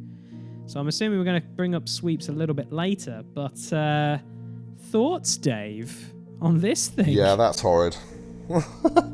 I think the sweeps are 3 stars each. Wow. So they're not particularly tough, but I think they have stealth. But we'll come to them later. Yeah, this is strong. Hasn't got the highest attack in alt mode, but you've got the military patrol that we've been talking about, or any of the other patrols, or any character that has stealth or brave. Yeah. You can pick them up. You can pick them off with your sweeps, and I like the swarmy nature of this design. And again, you've got that nice little nod to the Wizards of the Coast design with the bonus stars. So you go theme, we reward you. I like it. Yeah, I like it. It's and pretty 3 good. armor. I like it. 3 armor. That's chunky. He's a bit of a big boy. Right. So we'll go to bot mode. Obviously, he loses the spaceship trait because he's transformed. His attack goes up by 1 and his armor goes down by 1. But when you flip to this mode, one of your sweeps gets pierced 2 until the end of turn. Interesting. I feel like this card, and there was a card a few waves ago with all the pierce, if all your characters gain 2 pierce until the end of turn. Could be quite interesting, especially if you're running like the whole swarm mass technique. I feel good. I think it's nice. Yeah, definitely, and it does say a lot about the design of this card, Nick. From Blues on Attack, you know, again, he's definitely gone, I want Galvatron and his boys. I'm designing them, and it just feels like it's so themed. You know, Scourge and his armada. Not Scourge Scourge and his one make the sweep. It's Scourge and his armada. And it just feels like, boom, flip. All pierce 2. Thank you very much. What's that battle card from Wave 4? Is it Precision Strike? All your characters get pierce 2? Yeah, that's the one I was thinking. Boom. Yeah. There you go. PS4. Oh, I've got a fusion borer. You know, it goes on and on. And the ability to pinpoint a problem mini cassette that might be disrupting your hand, or upgrades, or doing silly recursion shenanigans. Yeah, we're going to switch all that off, and I'm going to bang. There you go. Yeah, I like it a lot. I think, yeah, I just think it's great. I really think it's good. Like, can't fault it, Nick. No, just can't. And it just feels, for me, I'm a massive G1 fan, you know, this game's rekindled my love of the Transformers franchise massively after Michael Bay ruined it. So to have all those elements from my childhood in cardboard form, and I'm a big gamer as an adult, and to pass that on to my son as well, you know, like having that theme, you know, me and Aiden, he was like, we should watch that film again, Daddy. I'm like, yeah. He's looking through these cards and going, boom. You know, and to see those characters on point, can't fault. Nick, yeah, man. Good stuff, Nick. Really good stuff. Oh, I really want it to be like, so far in this set, like, oh, I don't like this one. Oh, I don't like this one. But so far, everything's been really, really good. Good job, guys. Really, really good. Yeah, and I don't like, we've only really raised concerns with maybe one or two characters. Just one or two. but that, you know, that says about the strength of the design team that's been designing this set. Like, they have produced something pretty balanced. Yeah. You know, and good balanced set. That's kudos. That, you know, that is really good. And I've got the guy that sounds like Merman from He-Man, and it's Sea Spray, the Valiant Vessel. Oh, and he's I love this guy. You gonna wear that sissy thing? It's called a life jacket. Yeah, well, I don't need one. Prepare to come about. Help! Help me! Gotcha. I guess, you know, you should have worn a life jacket. Accidents can happen, and a life jacket's good protection. Like seatbelts in a car. Or a motorcycle helmet. Now I know. And knowing is half the battle. The Transformers! He's a hovercraft, not a boat, but, you know, they don't have hovercraft in the game, so let's make him a boat. He's a boat, he's a specialist. A specialist again. I can't remember how many we've had now. We've had quite a few specialists. Yeah, fair few. 311-2. Stealth whilst untapped. Cannot be yeeted unless you've got Scourge off the board. 6 stars. Very good good stats for 6 stars, I think. Not much else to say on the alt mode. Bot mode, obviously, is no longer a boat. Love the artwork on the bot mode, I have to say. Yeah, it's really cool. I like the propeller whirling and his right arm there. It's just, I love the Gatling gun. Yeah. The Gatling gun's firing and it looks like a propeller. Yeah, I love it. I absolutely love it. Spot on. 4-11-1, so just gains a point of attack, loses a point of armor. When he battles an enemy in bot mode, he gets +1 attack and +1 armor until the end of battle. I like it. I like it. It's a simple, common character. I like it. And, you know, he doesn't seem busted. He's just good. He's efficient at 6 stars. And I think the health totals need to be a bit higher given the power level of Wave 5 and Wave 4. You know, the power creep was creeping into the official game. So you need, you know, you can't have, like, characters with 7 health anymore that cost 6 stars or 7 stars. You know, like Dartmount and Demolisher, like... You can't have characters that cost that many stars that have that much or that little health. Sorry, you can't have that.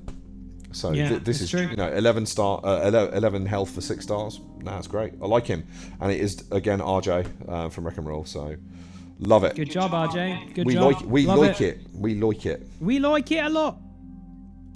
Speaking of, we like it a lot. Yes, lad. You spoiled Gnaw earlier.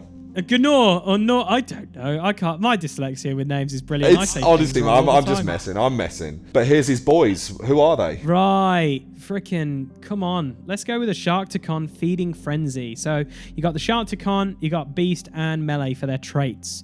Okay. Now that makes sense. Right. So they got 2 attack and 7 health, and they've got a new mode in the text box called Horde, which is your starting team may have up to 3 characters with this name. So you can only run 3 of these, which is okay. I'm all right with that. So, yes, you can only run 3 of these with Gnaw, shall we say. But yes, they have a revenge mechanic as well, guys. So, untap one of your tapped Sharkticons.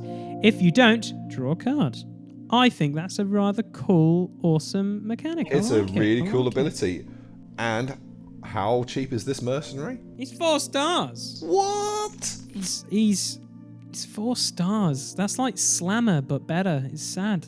Slammer with 7 health and... Slammer, I wish he had more than 4 health. Bless him. But hey, it's great. Awesome. So that's his alt mode. So when it goes to bot mode, guys, obviously it loses the beast trait because obviously it's transformed. It goes to an attack of 3 and still got 0 armor. But it has a tap ability, which is scrap a black card from your hand, draw a card. Then you may play a card. That sounds stupidly fun. Just like we were talking about Gnaw earlier. Yeah, micro capacitor on these guys seems really fun. Seems really good times. I'm going to run... well, I can only run 3 and Gnaw, so I'm going to definitely try that out. So Adam, thank you for putting them in this game. I don't think I can thank him ever enough, really, because, I get to play with the things I love from the film and the things I've always wanted to have in the game ever since the game got announced. So shark robots. Who doesn't want a robot shark? I know, eh? So what are your thoughts, Dave, on this whole Sharkticon? And we got I completely forgot they're mercenaries, so even better. So thoughts? I like their ability. I like the tap, scrap a black. So scrap something you don't need at that particular point in time to draw a card. So it's a replacement effect, which is great. You're getting that card back into your hand, and then you can play a card. So you can play 3 cards in one turn with those. And, you know, like you say, microcapacitor, untap, flip them back, and you've got your revenge ability up. It's good. I like it. I like it a lot. They're fragile. They have no armor. They've only got 7 health. They can get killed, but there's more of them. Just like in the film, you know. Yeah, a great piece of design, Adam. Love it. It's great. It's fantastic. Well done, Ad. Now this next character was the first Autobot toy I had. Ah, that's awesome. And we needed a better version of him because he was like the poor man's cliff jumper, wasn't he? Let's face it. He was a back of the binder challenge. He was a back of the binder challenge, and he was not very good. But this is Sideswipe, the Reckless Warrior. Car melee. I love my cars, obviously. 3 attack, 13 health for 7 stars. Good health total. Good health total. Good armor as well. 2 armor. While this has a weapon with 2 or more battle icons, like Combat Dagger, or any other of the myriad cars that have got more than one colour pip now, gets +2 attack. That's awesome. That's really good. Really good. And it's a good version of that character. And he is one of the iconic G1 Autobots. You know, he was there at the beginning. Funny. You know, Prime borrows his jetpack at the end of season 1 and he fly, you know. Yeah, you want to borrow my jetpack, bro? Yeah, of course I do. All right, okay. Yeah, totally. I feel like it's interesting that it's 2 or more battle icons. Maybe they thought of this. I know who designed this because I talked about this at length with the guy. Maybe of Noble's Blaster, just because he's on the artwork. Yeah, exactly. Noble's Blaster. Combat, you know, there's a lot of weapons that have multiple battle icons. So Matafer, yeah, Matt, thank you. Yeah, Sideswipe Reckless Warrior in bot mode, fantastic piece of artwork. He's ranged, 5 attack. That's good. I like it. Solid. Drops to 1 armor. When he attacks, you may put a weapon with plus attack in its stat box from your hand or scrap pile into your KO area. Very reminiscent of Sergeant Six Gun. Yeah. Very, very, very, very. But like KOing the weapon forever. So if you get rid of that grenade launcher, it is gone. If you do, he gets that much plus attack. That is silly good. I'll attack. Oh, I'll play that grenade launcher last turn. I don't need it anymore. Boom. Sideswipe in for 9. I feel like he definitely lives up to the name Reckless, which is really, really cool. Yeah. He's going in. He's like shooting off all the weapons when Prime says, no, wait, Sideswipe. So I don't care, Prime. I'm just going for it. No, love it. And again, nostalgia trip for me because he was the first ever Autobot toy I had.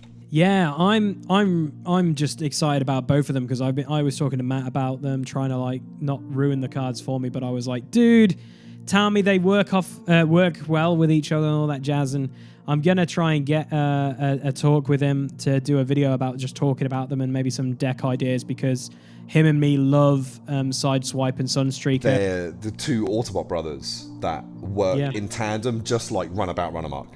Like, you know. Yeah, man. I like that. It's like we are the Autobot versions, but we can really punch you hard in the face. We wanted that when they were going to do Sideswipe and Sunstreaker, but we just never got them in the original release, did we? They were just very different cards. You had rubbish Sideswipe, and you had Sunstreaker as part of Optimus Maximus, and he was okay. He was okay, but there was a lot better cards in him. You know, I played him just because I liked the character. But sadly, I couldn't bring myself to play Sideswipe because I was just like, he's just too pants. Yeah. So it's nice to see a good one. And the next card, mate, you're getting all the cool ones. You're getting some really badass ones. What the flip is this guy? I don't even know who this is, but I want to play him. Okay, so I've got Skybite, Harbinger of Doom. What a name. What a name. He's a shark, guys. It's a flying robot shark. How awesome is that? Flying robot shark. I'm letting that sink in. That's amazing. So he's got the leader trait, he's got the beast trait, and he's melee. He's got an attack of 7, 15 health, and armor of 1. And when this attacks, put the top 3 cards of your deck face down under this. Say what? Yeah. So I'm assuming there's something that goes well with the bot mode. But my there is. As I was building my order today, I was like, ooh, idea. You know when you start building decks when you shouldn't be, you're trying to do something else. There's I got a little tale from the Plymouth group here. We had one of my really close mates, Matt, who was really disenchanted with Wizards cancelling the game. He's a big Transformers fan. He was going to quit, and then he saw this card, and he's like, "I'm in. Order me a set." Yeah, it's awesome. And I told I posted in the Discord for Blues on Attack. I was like, "You guys have brought back 2 guys that were going to quit." That's great. And that says something about a fan-made set. If you can you can bring people in that were like, I'm done. I hate you, Wizards. You've crushed me. And then all of a sudden go, but hang on, we've got a giant flying robot shark, and he's badass. Yeah. He's a shark that flies. I'm already loving it. And he tandem. I mentioned this guy in my battle card preview video that was released on Wednesday, just gone. There's a battle card that is going to be bonkers with this guy. I know. Now that I mention it, I did remember that. Oh my god. Okay. Right. Bot mode.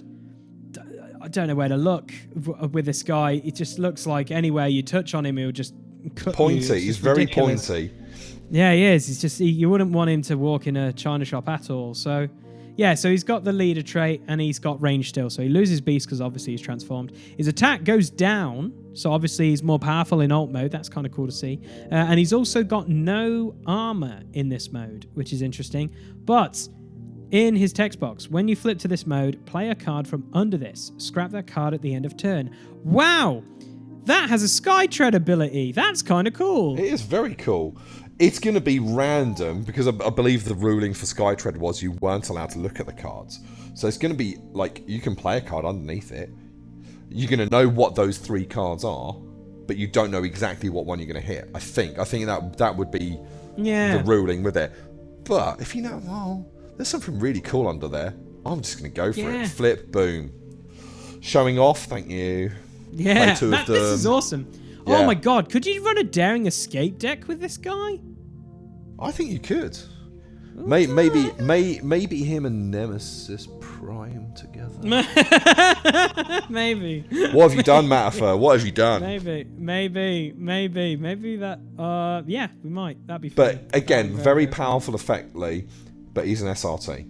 So if this was a real set, you would not see many of these about because he would be I would stupidly ask to get it just because it's a shark and I everyone want knows it. like It's a freak with robot. Shark. Yeah, It's a flying robot shark. I want it. It's like Jaws is my favorite movie. I need to play with a robot shark. Yeah.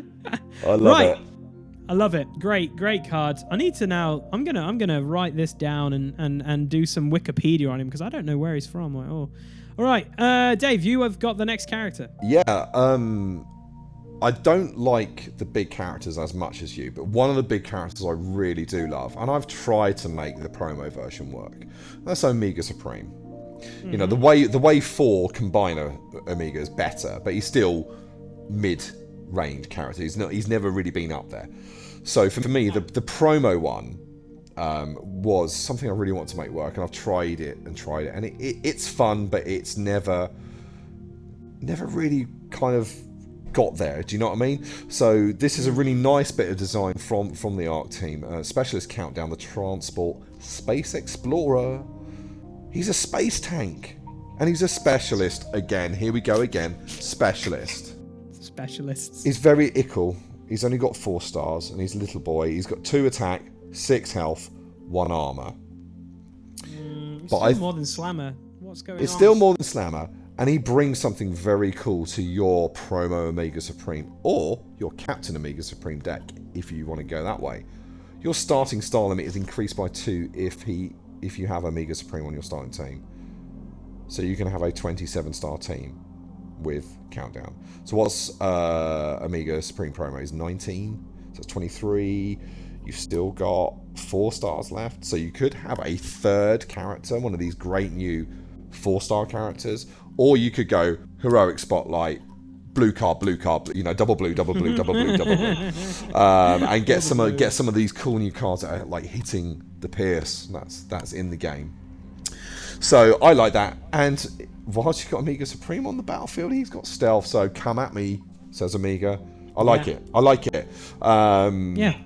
He's cool. Bot mode drops down to 1 attack. He's very tiny.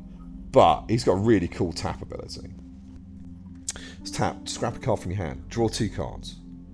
Then put a card from your hand on top of your deck. If you have a character in combiner mode, instead draw 3 cards. And then put a card from your hand on top of your deck.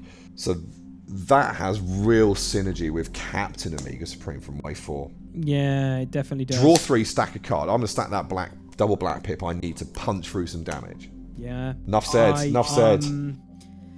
Yeah, I have to agree with everything you said, Dave. Promo Omega, try to make it work. That was the only real, like, you played jazz with him and it was ridiculous. Like, honestly, that was the only way you played jazz. But yeah, Captain Omega Supreme, I love that guy. It's just trying to find the right balance for him. But maybe now I have to just go back to the drawing board and try him out with this guy. But I feel like that's what you want to do with some of these characters is you want just go back. Go back to the It's injecting new life into characters that we thought were rubbish or like they've had their day. So to have characters that look at characters that are a bit maligned from power creep or whatever is really nice. And this one's designed by Carl Andres or Andres. I'm sorry, I'm English, so we don't pronounce foreign names very well. But yeah, this is a really nice bit of card design. I'm not sure on the card art here as well. Like, I think this might be a custom job because I know Jamie from Powered by Primus did a couple of cards, so I think this might be one. Yeah, this is probably. I'm gonna be wrong if I'm wrong. I'm wrong. I think it's from the encyclopedia page of the whole Transformers Online, and that's the robot mode of him. Yeah. It's a nice addition to Meg. Right. You're up. Okay. Yeah, I'm up. And we were just talking about his brother, weren't we? Oh, it's beautiful. You did one and I did one. That's great. So I've got Sunstreaker, Arrogant Daredevil. Love it. So we've got Reckless Warrior and Arrogant Daredevil. Great names, guys. Right. So Car, Melee are his traits. He's got an attack of 5, health of 12, armor of 1. He's got a built-in bold 1, and then he is, in his text box says, when you flip to this mode, you may tap another of your untapped Autobots that has the same number of stars or fewer than this. If you do, untap this. Then play Ready for Action on the other guy. And then let's go again. So in the deck tech challenge where I had 8 untaps, can you imagine with like 16 untaps? You'd just be like, you'd be pulling your hair out. You'd be like, what is going on? What we want to do? I think we know what you want to do. He's 8 stars as well, which is a decent cost. Yeah, I like it. Good. Again, it's very car theme on point. You know, it's on point for that, so it fits the mold of what the car deck's already trying to do. And they need a bit of a buff because with the Titan Master head popping, like breaking that wheel up, like the wheel turn wasn't like it used to be. So cars used to just get, you know, I know that I can now attack you 3 times. It's nice to have like an extra bit of untap. I think that's cool. I really love it. Yeah, I agree. Right, bot mode.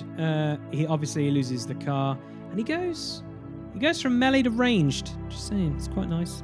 There he keeps the same attack.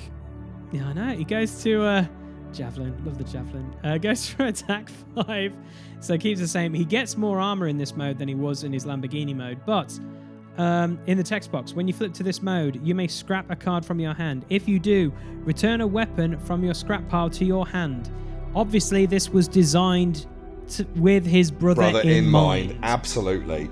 Like, so good. That's the synergy you wanted between the 2 brothers. That is the synergy you wanted. I think that's again, Matt. Boom. I love it. I cannot wait to get those 2 on the board. Yeah, man, I'm excited to do the video with you, Matt. I wanna pick your brain and think of some fun, crazy, fun jank. It's gonna be good.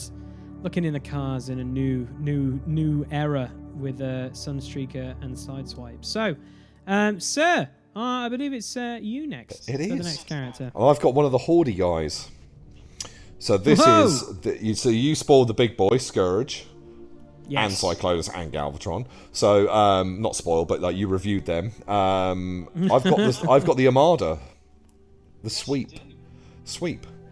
He's a sweep. He's got a spaceship. He's ranged. Horde 3, very low stats. 2. Well, two armor's all right, but 2 attack, 2 health. You're like, nah, that's a bit rubbish, isn't it? They're 3 stars though. Yeah, I'm all right with that. That means they almost died a slammer, so I'm happy. I'm a happy. What else have they got? They have got stealth. God, it's just they've got their rain stealth. It's kind of mad. They're stealth and they can't take they cannot take non-attack damage from your opponent's cards. What? Wow. Okay, so slammer doesn't kill them. So sugar, honey, iced tea on that front. Wow. Okay. Wow. That's interesting. That is insane because when they go to bot mode, they lose their stealth and all that jazz. They gain a point of attack. But they can Bumblebee, Legendary Warrior, attack untapped characters. Oh, that's a cool ability. And you can have... Shit. For 9 stars, you can have 3 of them. Okay, I can get on board with that. I can get on board with that now. They can't be picked off by ping. They can't be attacked because they got stealth. And then when you want to strike, you flip, boom. So... This is one of the only cards I have a bit of reservation on power level, so apologies, Nick. Like, I just think for 3 stars it might be too little. If you ever think about it, whenever you've got to look at an armada, it's like they're everywhere. They're everywhere. Yeah, they're everywhere. So they are literally like, you know, stormtroopers. You just need to find that right balance. I think their ability is they're going to really go down. They are going to go down. Like, but any counterattack is just going to kill them, isn't it? Just 3 stars. 3 stars to me is danger territory because you can get a lot else in the list. But like I say, I've not playtested. These are just my opinions based on wow, that is strong. Because the ability to pick off untapped characters as well is very, very powerful. It's very good. Silly fun. Like I say, it'd be interesting to come back and have a few chats about the set after playing with all the cards, I think, as well. I think that'd be interesting. So that's something we could do in the future. But again, Nick, you've hit the nail on the head from theme anyway. I think the theme is really, really good. Just my personal reservation is the star cost. You've got an interesting character. Oh God, I know why. I know. Okay, 1 second. Who designed this? Jamie. I know why this was designed. Okay, cool. So I've got the last bit of the military patrol. His name is Tracer. He's ambitious scout. He's a part of the military patrol. He's a helicopter and he's a specialist. He's got 3 attacks, 7 health, 1 armor in alt mode, and obviously he's got stealth while untapped. That's kind of cool. But he's 4 stars.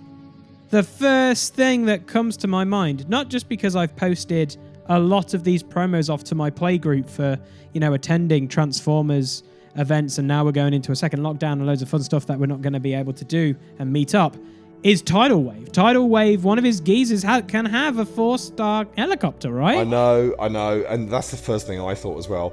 Like, sadly, myself, I don't have a Tidal Wave because our friendly game store, Antics in Plymouth, which is the WPN store in Plymouth, because I ran stuff at Darkstar Gaming, but we're blessed. Whoa, Dave, you don't own a Tidal Wave?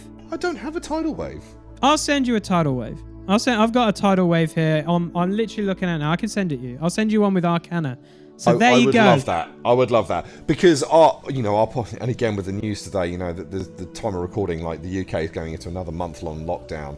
So the chance of getting any in-store play for Transformers and being able to win the Tidal Wave is kind of like, I've just been for 5 months now, like, I want him. And then when I saw Tracer, okay, I'll just send him you. Mate, I love you. That'd be awesome. I'll just send Claire all the deck ideas so she can beat you. That's all I'll do. Thanks. Thanks. But yeah, Tracer definitely, he fits that design space, doesn't he? Of like, we're going to make this really cool helicopter that fits in with the patrol, but equally you can do this with him. Yeah, it's cool. So in bot mode, he obviously loses the helicopter trait because he's transformed. He has the same attack. He loses his armor, obviously because he's transformed into bot mode. But he has a tap ability. Scrap an orange card from your hand. If you do, you scrap the top card of your deck. If it's an upgrade, you may play it. Okay. Scrounge on a stick. Right. I feel like Reclaim was made for this guy. Yeah, Reclaim. Like incoming transmission. Reclaim works really well. Yes, incoming. Oh, for a 4-star cost, there's a lot of awesome fun shenanigans you can do. Okay. And again, I like it. Whack that micro capacitor on him, and he can attack as well. Oh my god, that's amazing. That's the final military patrol as well. So that's all of them. They all look very hilariously orange, smash your face. Yeah. And then also their tap abilities can obviously make them either hit really hard or gain more bold, or switch up to make sure they hit even harder and stuff. It's really good. Well done. Yeah. Jamie again. Gosh. It's yeah, he's good. And I like he's good. I like what they've done with that patrol. They've made them definitely revisiting sort of some of the Wave 1 and Wave 2 cards. That, like, Scrounge, you wouldn't really play that often because, like, it would take up one of your plays for the turn. But having it on a stick is pretty good. Yeah, I completely agree. I think we're on to the last bot. We're on to the last bot, aren't we? Well, we've got... I'm thinking now. We've got 1, 2, 3, 4... We've got 5. Yeah. We've got 6 7 bots, technically. 7 with... Yeah. Yeah. So we've reached the end of the normal characters. The normal characters. That's the best way of putting it. And this again is coming straight out of Transformers the movie. Yeah. Friend find, look behind. It's Wheelie, and he's the rhyming racer. Oh man. Car melee, 3 attack, 7 health, 0 armor. Stealth against Decepticons and mercenaries. I like that. It's not blanket. That's awesome. It's not blanket stealth because obviously he's friends with the Autobots. How many stars is he, Lee? How many stars is this guy? Oh, this is stupid. Why is a car 4 stars? Why? We can't. Okay, yeah, he's 4. He's 4 stars. He's 4 stars, and again designed by Matt Huffer and RJ. So nice collaboration between the two YouTube channels. So in bot mode, yeah, he's 3 attack. 1 armor, so he gains a point of armor in bot mode. I love the fact he's carrying an Energon slingshot in his hand because obviously that is Wheelie. Yeah, that's super cool. Yeah, it's again on theme, on point for that. Tap scrap a card from your hand. Your opponent chooses one of their characters and does a damage to it.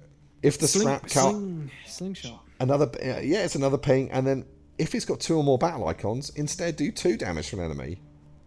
It's a 4-star car. So let's think. Cliff Jumper is 8. Bumblebee from this set is 5. That's 13. Play Wheelie, that's 17. You've got 8 stars left. Oh, no. Four wide nonsense cars.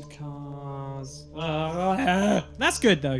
It is good. That's awesome. And it makes me, and again, like we said earlier, it pushes Autobots up a bit. Which they needed to. They definitely needed it. They definitely needed to, because the last set basically was like, yeah, Decepticons rule. We're just going to push them to the forefront a little bit. Oh, wait a minute. We've pushed them a bit too far. Yeah. I can name 3 that were too good immediately. Yeah. Wave 5 was just, yeah. Who's next? Okay. So, we've got Windblade, Camion Champion. She is a leader, she is plain, and she is ranged. That's all the 3 traits I love in the world. She's got 4 attack, 15 health, and 2 armor. 15, that is very, very good for the health stat. In the text box, when you flip to this mode, reveal the top 5 cards of your deck.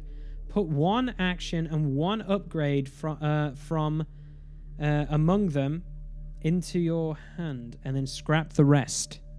She's 10 stars. That's a great ability. It's a great ability. That is. It's a very good ability. One of my favourite characters from Wave 4 was Captain Jetfire. And she's like, Captain Jetfire, I like it. And, oh, yeah, I've just realised who designed it. That's why. Okay, so, there's only one person that's going to design Windblade, isn't it? Let's face it, it was Le Champion. Yeah, it had to be Le Champion. And she is the Camion Champion, so, you know. It is true. Need to get that bottle of bubbly out. Right, okay. So she goes from being a plain and range to a leader and melee. So she keeps the leader trait, obviously, but changes to melee. Her attack goes up by 2 from 4 to 6. Her armor stays the same, and obviously her health does. And then a text box says, if this would take attack damage and you flipped battle icons of at least 4 different colors this battle, instead, this takes half that damage rounded up. Wow. Yeah. Wow, that's strong. We were talking a few weeks ago about Grapple and how he's more consistent now that there's more cards that have multicolour pips. When you've got a character that is arguably better statted than Grapple with a damage prevention ability that you should be able to get off with relative ease with like extra pudding or sparring gear or any of those other, like, I'm going to flip more cards in defense. I love this card. I really do. That's awesome. Look at that artwork. Bot mode artwork is sublime. It is. It is very, very good. I'm not gonna lie. I really like the original Windblade art, but obviously everyone knows the joys and the unfortunate pains that came with that Windblade. But hey, I'm excited to see a new Windblade back in the mix. Right. Okay. So on to you, sir. Yeah. Again, we're back to the '86 movie, aren't we? Yeah, of course. It is one of the coolest characters. It's Red-Gart. He's a motorbike. He's the Junkion leader. He's a leader. He's a Junkion. He's a motorbike. He's a melee character. 3 attack, 9 health, 2 armor. When he battles, you may scrap an upgrade from this. If you do, choose one. He gets +2 attack, or +2 armor, or repair 2. So good. How many stars is he? Theme. How many stars? He's 5. He's 5 for a fun theme. Oh, mate, I'm so excited. Chromia, awesome. Flame War, Wave 1 RC, Red-Gart, Bite Gang. Yeah, I'm in. Yeah, me too. Yeah, I love Red-Gart. Like the whole universal greeting thing in the movie. You know.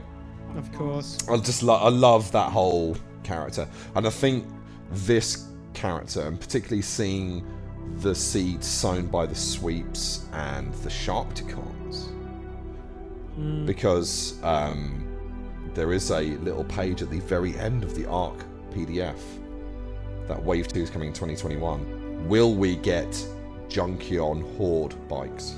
I hope so. That's the one thing I really want from the Autobot side was, because I know they spoiled like the stratagem in their pre-release video or whatever, and I was like, if they're making Red-Gart and Junkion like normal geezers, that'd be amazing. So guys, if you're listening to this and you are from the ARK, and I know I've said this to Nick and I know I've said this to Salty, what you want to do is do a horde thing for obviously Junkions, but you have them all have the same stats, all that across the board, but you have one that's melee, one that's ranged, and one that's a specialist. And then you can mix and match and then just run at least either two or three horde mode. That would be awesome, because then you could have a full range build, you can have a full specialist build, you could have a full like melee, or you can mix it all up so you can run that hilarious card with all the icons in point position attack or whatever it's called. I forget what. What wedge formation? Wedge formation, that's the one. Yeah, that's what needs to happen. That needs to happen, guys. It does, and there's its counterpart, which we'll come to when we do the battle cards. But yeah, Red-Gart in bot mode, leader, Junkion melee, great piece of art. 4 attack, 1 armor. When you flip to this mode, you may return an upgrade from your scrap pile to your hand. It's great. It's again so getting that recursion mechanic on a stick is cool. And again, I think Nick's captured the flavour of the character from the movie. You can see where his passion lies, and that is with that Transformers movie. You know, all the characters he designed from that film have been so flavourful. 100%. And I think Red-Gart's great, and when we look at the stratagem for him as well, you're gonna be like, what? I'm excited. So yeah, that's the end of the normal bots. And I'm just gonna let you talk about the 2 big boys. As Dave's alluded to there, everyone knows I play big boys. I love big boys. There's no better way than smashing a smaller robot with a bigger robot. So I just want to talk about Bruticus, right? Everyone knows who Bruticus is. He's amazing. And guess what, guys? He is in this game now as a mercenary.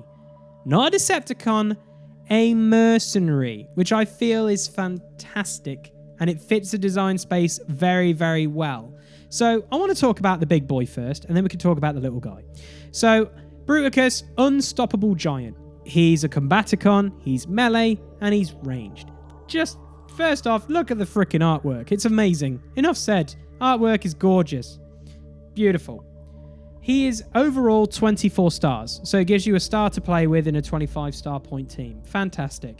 Now, stats. 7 attack, 39 health, 2 armor, and then bold 2, tough 2, pierce 2. Cool. All the 2s. When this attacks on the turn, he's combined. For each battle icon you flip that has at least a black pip, do 1 damage to an enemy. What? That first attack, if you build this deck correctly, is stupid. I love it. And I'm telling you now, it is stupid. One of my regular webcam opponents is my mate Nazumi, who lives up country from us down here in the Shire, and he built a proxy Bruticus deck, and we played last week, and I got absolutely mullered by this guy. It is brutal as it should be. And like you said, what a piece of artwork. So good. The artwork's just gorgeous. I'm going to get it printed. I'm just going to get it printed on a big piece of card, just like that, so I don't have to assemble it all. Like it is sexy. It's a really, really nice piece of artwork. That's exactly what I'm doing, and what I've done with all my combiners, and people freak out, but then I've never done it with Volcanicus because it's unplayable and it's way too expensive to do it to that one. But I've done it with all the rest. Even I've got a spare tidal wave that I put on card because it's way more easier to do. Get it. Here's one I made. Blue Peter. Here's one I made earlier. You saw it. My Skytread. Here's one I made earlier. And you mentioned Volcanicus. This is everything that Volcanicus should have been. But yeah, I love this. You know, he's I'm gonna have to zoom in to see who designed this. Who did design this one? Michael King. That's the other fellow. He's done a stellar job there. That is nuts. Bold 2, tough 2, pierce 2. What? So good. Right, okay, so we're going to blast, hilariously enough, great punly, blast through the characters. And the first character we're going to talk about is Blastoff. He's a Blastoff Space Warrior. He's a Combaticon Spaceship Specialist. In alt mode, he's 2/8/2. And then when this attacks a tank or a truck, it gets +2 attack until the end of turn. Pretty decent. 5-star Merc as well. Pretty decent. Particularly with all the really cool trucks we've just talked about earlier, and the really cool so tanks that we talked about earlier. That's a nice alt mode ability. It's true. Right, here we go. And then when you go to bot mode, obviously he loses spaceship in his traits, so he's still a Combaticon Specialist. 2 attack, everything, all the stats stay the same, but the text box states, when you flip to this mode, do 2 damage to a ranged enemy. So hitting those planes and those other annoying ranged characters. It's a relevant ability, isn't it? When you're transforming to get combined, like it's like something that can actually do something decent and help you out. Because normally when you combine, you're like on relatively low health. Yes. So yeah, I like it. I like that a lot. Yeah, it's interesting to see because obviously I've said like with all the combiners, they all have different functions and different abilities, and this one does it quite well. So the next character we're talking about is Brawl. He basically is a Combaticon tank, ranged. He has 3 attack, 7 health, 3 armor. He's got Brave and Bold 1 on alt mode, and he's 5-star cost, and he's a tank and ranged, Dave. That's pretty interesting for a Decepticon build. Just again, like what we said earlier, like a 5-star tank, and he's a merc. He gives you access to those spicy mercenary cards, and he's a 5-star tank. That's 5-star tank, and he's brave with 3 armor.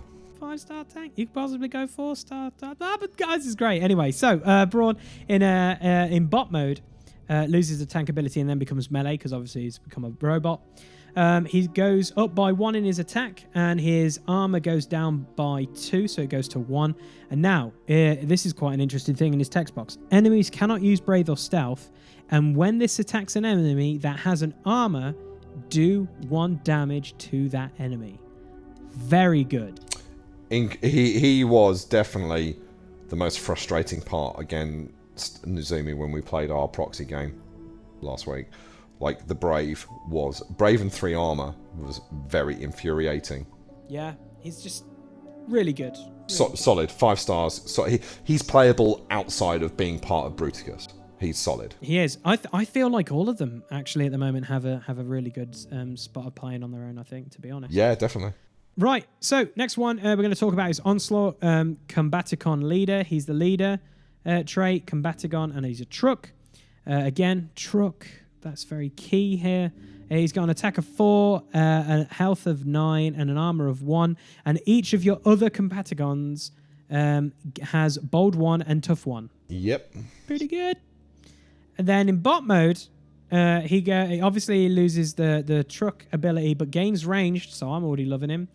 And then he basically goes down by 1, and his armor goes up by 1.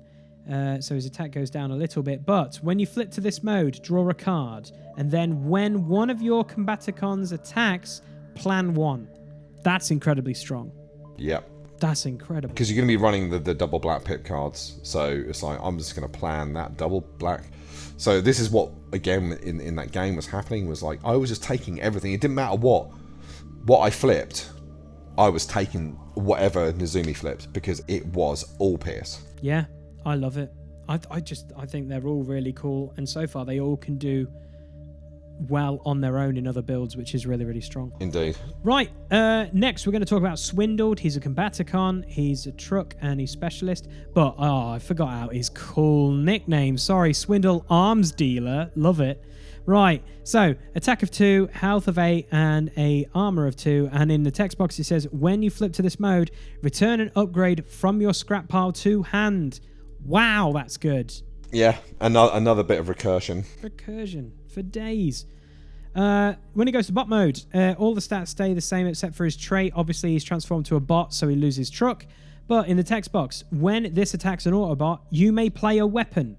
When this defends against a Decepticon, you may play an armor. So you can how that is worded means you don't have to put it on him. No, you don't. Wow. You don't. You can just put it on one of the other guys. And it's really interesting with the Titan Masters. Because quite often, they're dual faction. Yeah. So, yeah, another great. Oh, wow. Another great. It's like everything, you know, because out of the Wave 2 combiners, like, arguably the best of Superion. And, like, you know, Menasor was okay, and Predaking's, you know, with a bit of work, you know, he can do some horrible amount of damage. But then you had, like, Optimus Maximus, who was... Devastator, who, like, most of the characters just died immediately. But yeah, like, we want a better Devastator. We definitely do want a better Devastator. And then you had Volcanicus. Meh. Like, they've done a really good job here of designing a well-rounded combiner team that works efficiently as a team, but, like you said, separately as individual components, because they've got some really, really nice abilities, every single one. Yeah, man, it's just so good. And I feel like he lives up to the name Arms Dealer in bot mode 100%. I love it. It's like just chucking, I'll chuck you a Scoundrel's Blast, or chuck you a you know, reinforced plating or whatever, or some of the new armors, like the one I spoiled on my channel, like, is nuts. Yeah. Oh, just play that Trithelium plating there. Thank you very much. Oh, you got 2 Trithelium platings. Boom. Love it. So mad, that card. That is insane. Right. We'll move on to the final component of the Combaticons, which is Vortex Interrogator. I just love the name Vortex. What a great name. He is a Combaticon. He's a helicopter and he's ranged. He's got 2 attack, 7 health and 1 armor, and he's got built-in Pierce 2 in alt mode. And then when he goes to bot mode, he loses helicopter, obviously, because he transforms into a robot. He loses an attack and he gains an armor. But when you flip to this mode, your opponent scraps a card from their hand.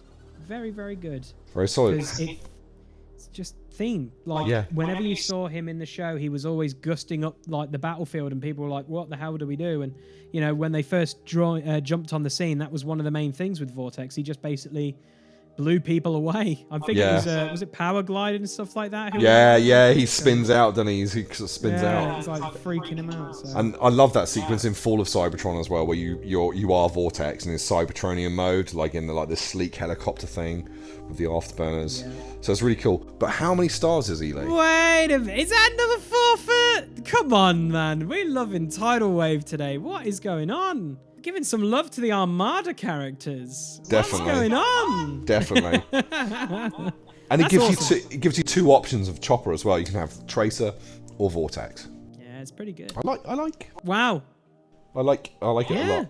So that's Bruticus. I think they've nailed it, mate. I really do. Yeah, man. I'm a happy man. I just if they do make another set, I'm just gonna plead to them now. I would love a better Devastator. Yeah, hint. Love a better subliminal. Give us a good Devastator. There's loads of them. Like, obviously, everyone wants to see like Abominus and loads of others. Yeah, Computron. Computron and stuff like that. Yeah, there's combiners that they haven't even scratched the surface, really. You know, we want a good Devastator, but equally, I'd love to see some of the other combiner things. Devastator's not. Like, you know, you can make Devastator work, but it just feels like effort when you're playing it. It is. It's you're not having fun. And I feel like with Devastator, you should have fun. Like all the other combiners, you're having fun because you know what you want to do. With Devastator, it's like a chore. That's how I've always felt it has been with him. Bless him. Definitely. So that's the combiner. So are you sure you don't want to do this? Because you do like your big guys. You sure? Okay, I'll go over the smaller guy to begin with.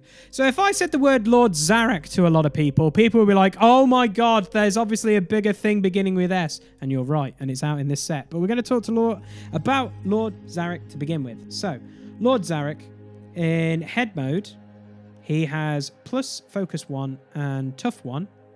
And it states, head mode, this begins on Scorponok Brutal Warlord in head mode. This can't be flipped. And when Scorponok is KO'd, deploy this to the battlefield in bot mode, even if Scorponok was the last character. He's 6 stars. It is good, and you can see why he's 6 stars when you go to his bot mode. Yeah. So, when we go to bot mode, he has the leader trait, and he is melee. And he's got an attack of 6. He's got a health of 10. and he's got an armor of 1. And then he has a built-in Focus 2 and a built-in Tough 2. So he goes from having Focus 1 and Tough 1 to Focus 2, Tough 2. Wow. That's incredible. And when you deploy this from under Scorponok, you may put a Zarek shield from Scorponok onto this. So he takes, I'm assuming, a lovely piece of equipment with him, because I did watch the Scorponok spoiler video. I think we all did, mate. I think we all wanted to see what was going on. So we're very, very excited. So Salty, thank you very much for designing this card. But one thing I do want to point out before we move on to the big boy is that is some custom artwork done by Jamie from Powered by Primus. And what a piece of artwork as well. It looks like it's been freeze framed from the G1 cartoon and made into a 21st version of it, like with nice art. Like, yeah, love it. Yeah, absolutely love it. So, yeah, we got him, guys. We didn't get him officially, but we get him in this wave, and it's Scorponok Brutal Warlord. And again, before we jump into all the card, that is, again, custom artwork done by Jamie from Powered by Primus. As most of you know, because in the interview I did with him, and if you follow his channel, he used to be an artist for Disney. Yeah. So, yeah, it shows. It just shows. So, this boy is a Titan. He's a leader. He's a beast, and he's melee. So he's got 4 traits off the get-go, guys. He's got 8 attack, 25 health, and 2 armor. Before the game begins, you may put an Electro Stinger of Scorponok from your deck onto this. So he starts with an equipment card. That's pretty awesome. And then when you flip to this mode, you get to draw a card. So there's card advantage. And then this begins with Lord Zarek, ruler of Nebulon, on him in head mode. He is currently 5, 10, 15, 18 stars. With Lord Zarek, it is 6, so it'll be 24. So you can play Evil in a Spotlight and get your extra goodness. Yes, you can. So, yeah. Awesome. When you flip to this mode, really cool, draw a card.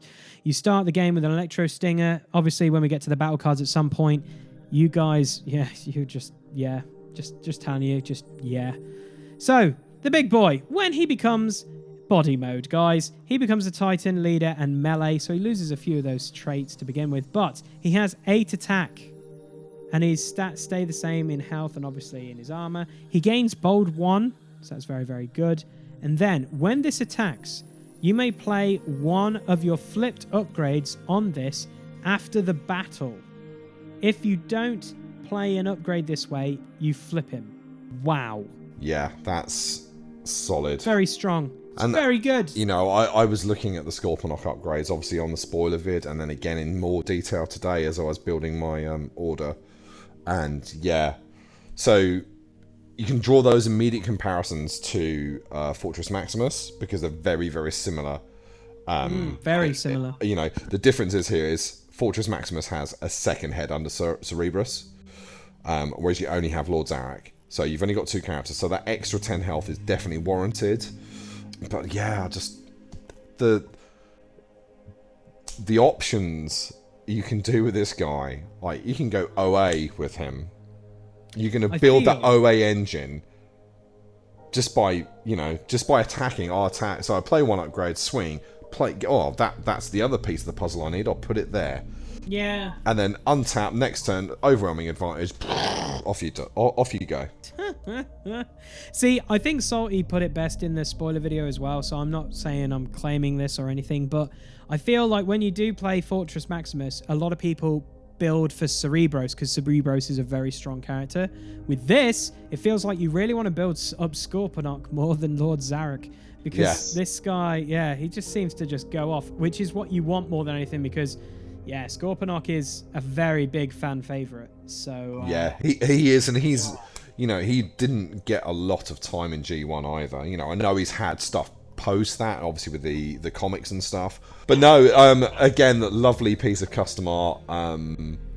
Just really psyched to have the other big Decepticon Titan in the game. Yeah, 100%. You're going to slap me silly with him, I know it. And we're going to have to do another kaiju battle. And so the question is, though, because I was the Autobot last time and you were the Decepticon. Are we trading alliances or are we sticking with alliances? What are we going to do? You do like the big guys more than me, and you've probably played Fortress Maximus a lot, and I haven't played an awful lot, because I built him when Wave 4 came out. Wave 5 came out. I built him, played him on the channel a couple of times, and kind of like he's been relegated to the cupboard for a bit. So I haven't played him for ages.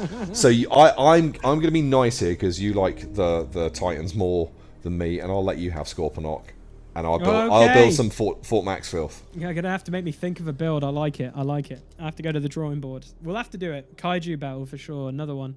Let's get it down. So yeah, that's the characters. It's been what, a 3.5 hour discussion. 2.5 hours discussion over characters, and I've decided we're going to just split the podcast into 3 parts. I think we're going to have to. We're going to have to, aren't we? Because it's an absolute beast. Like seriously, holy cow! But it comes back to what we were saying. It feels like a proper wave. It does. Okay, guys, and that is going to be the end of this part of the podcast. Yes, there's going to be more coming.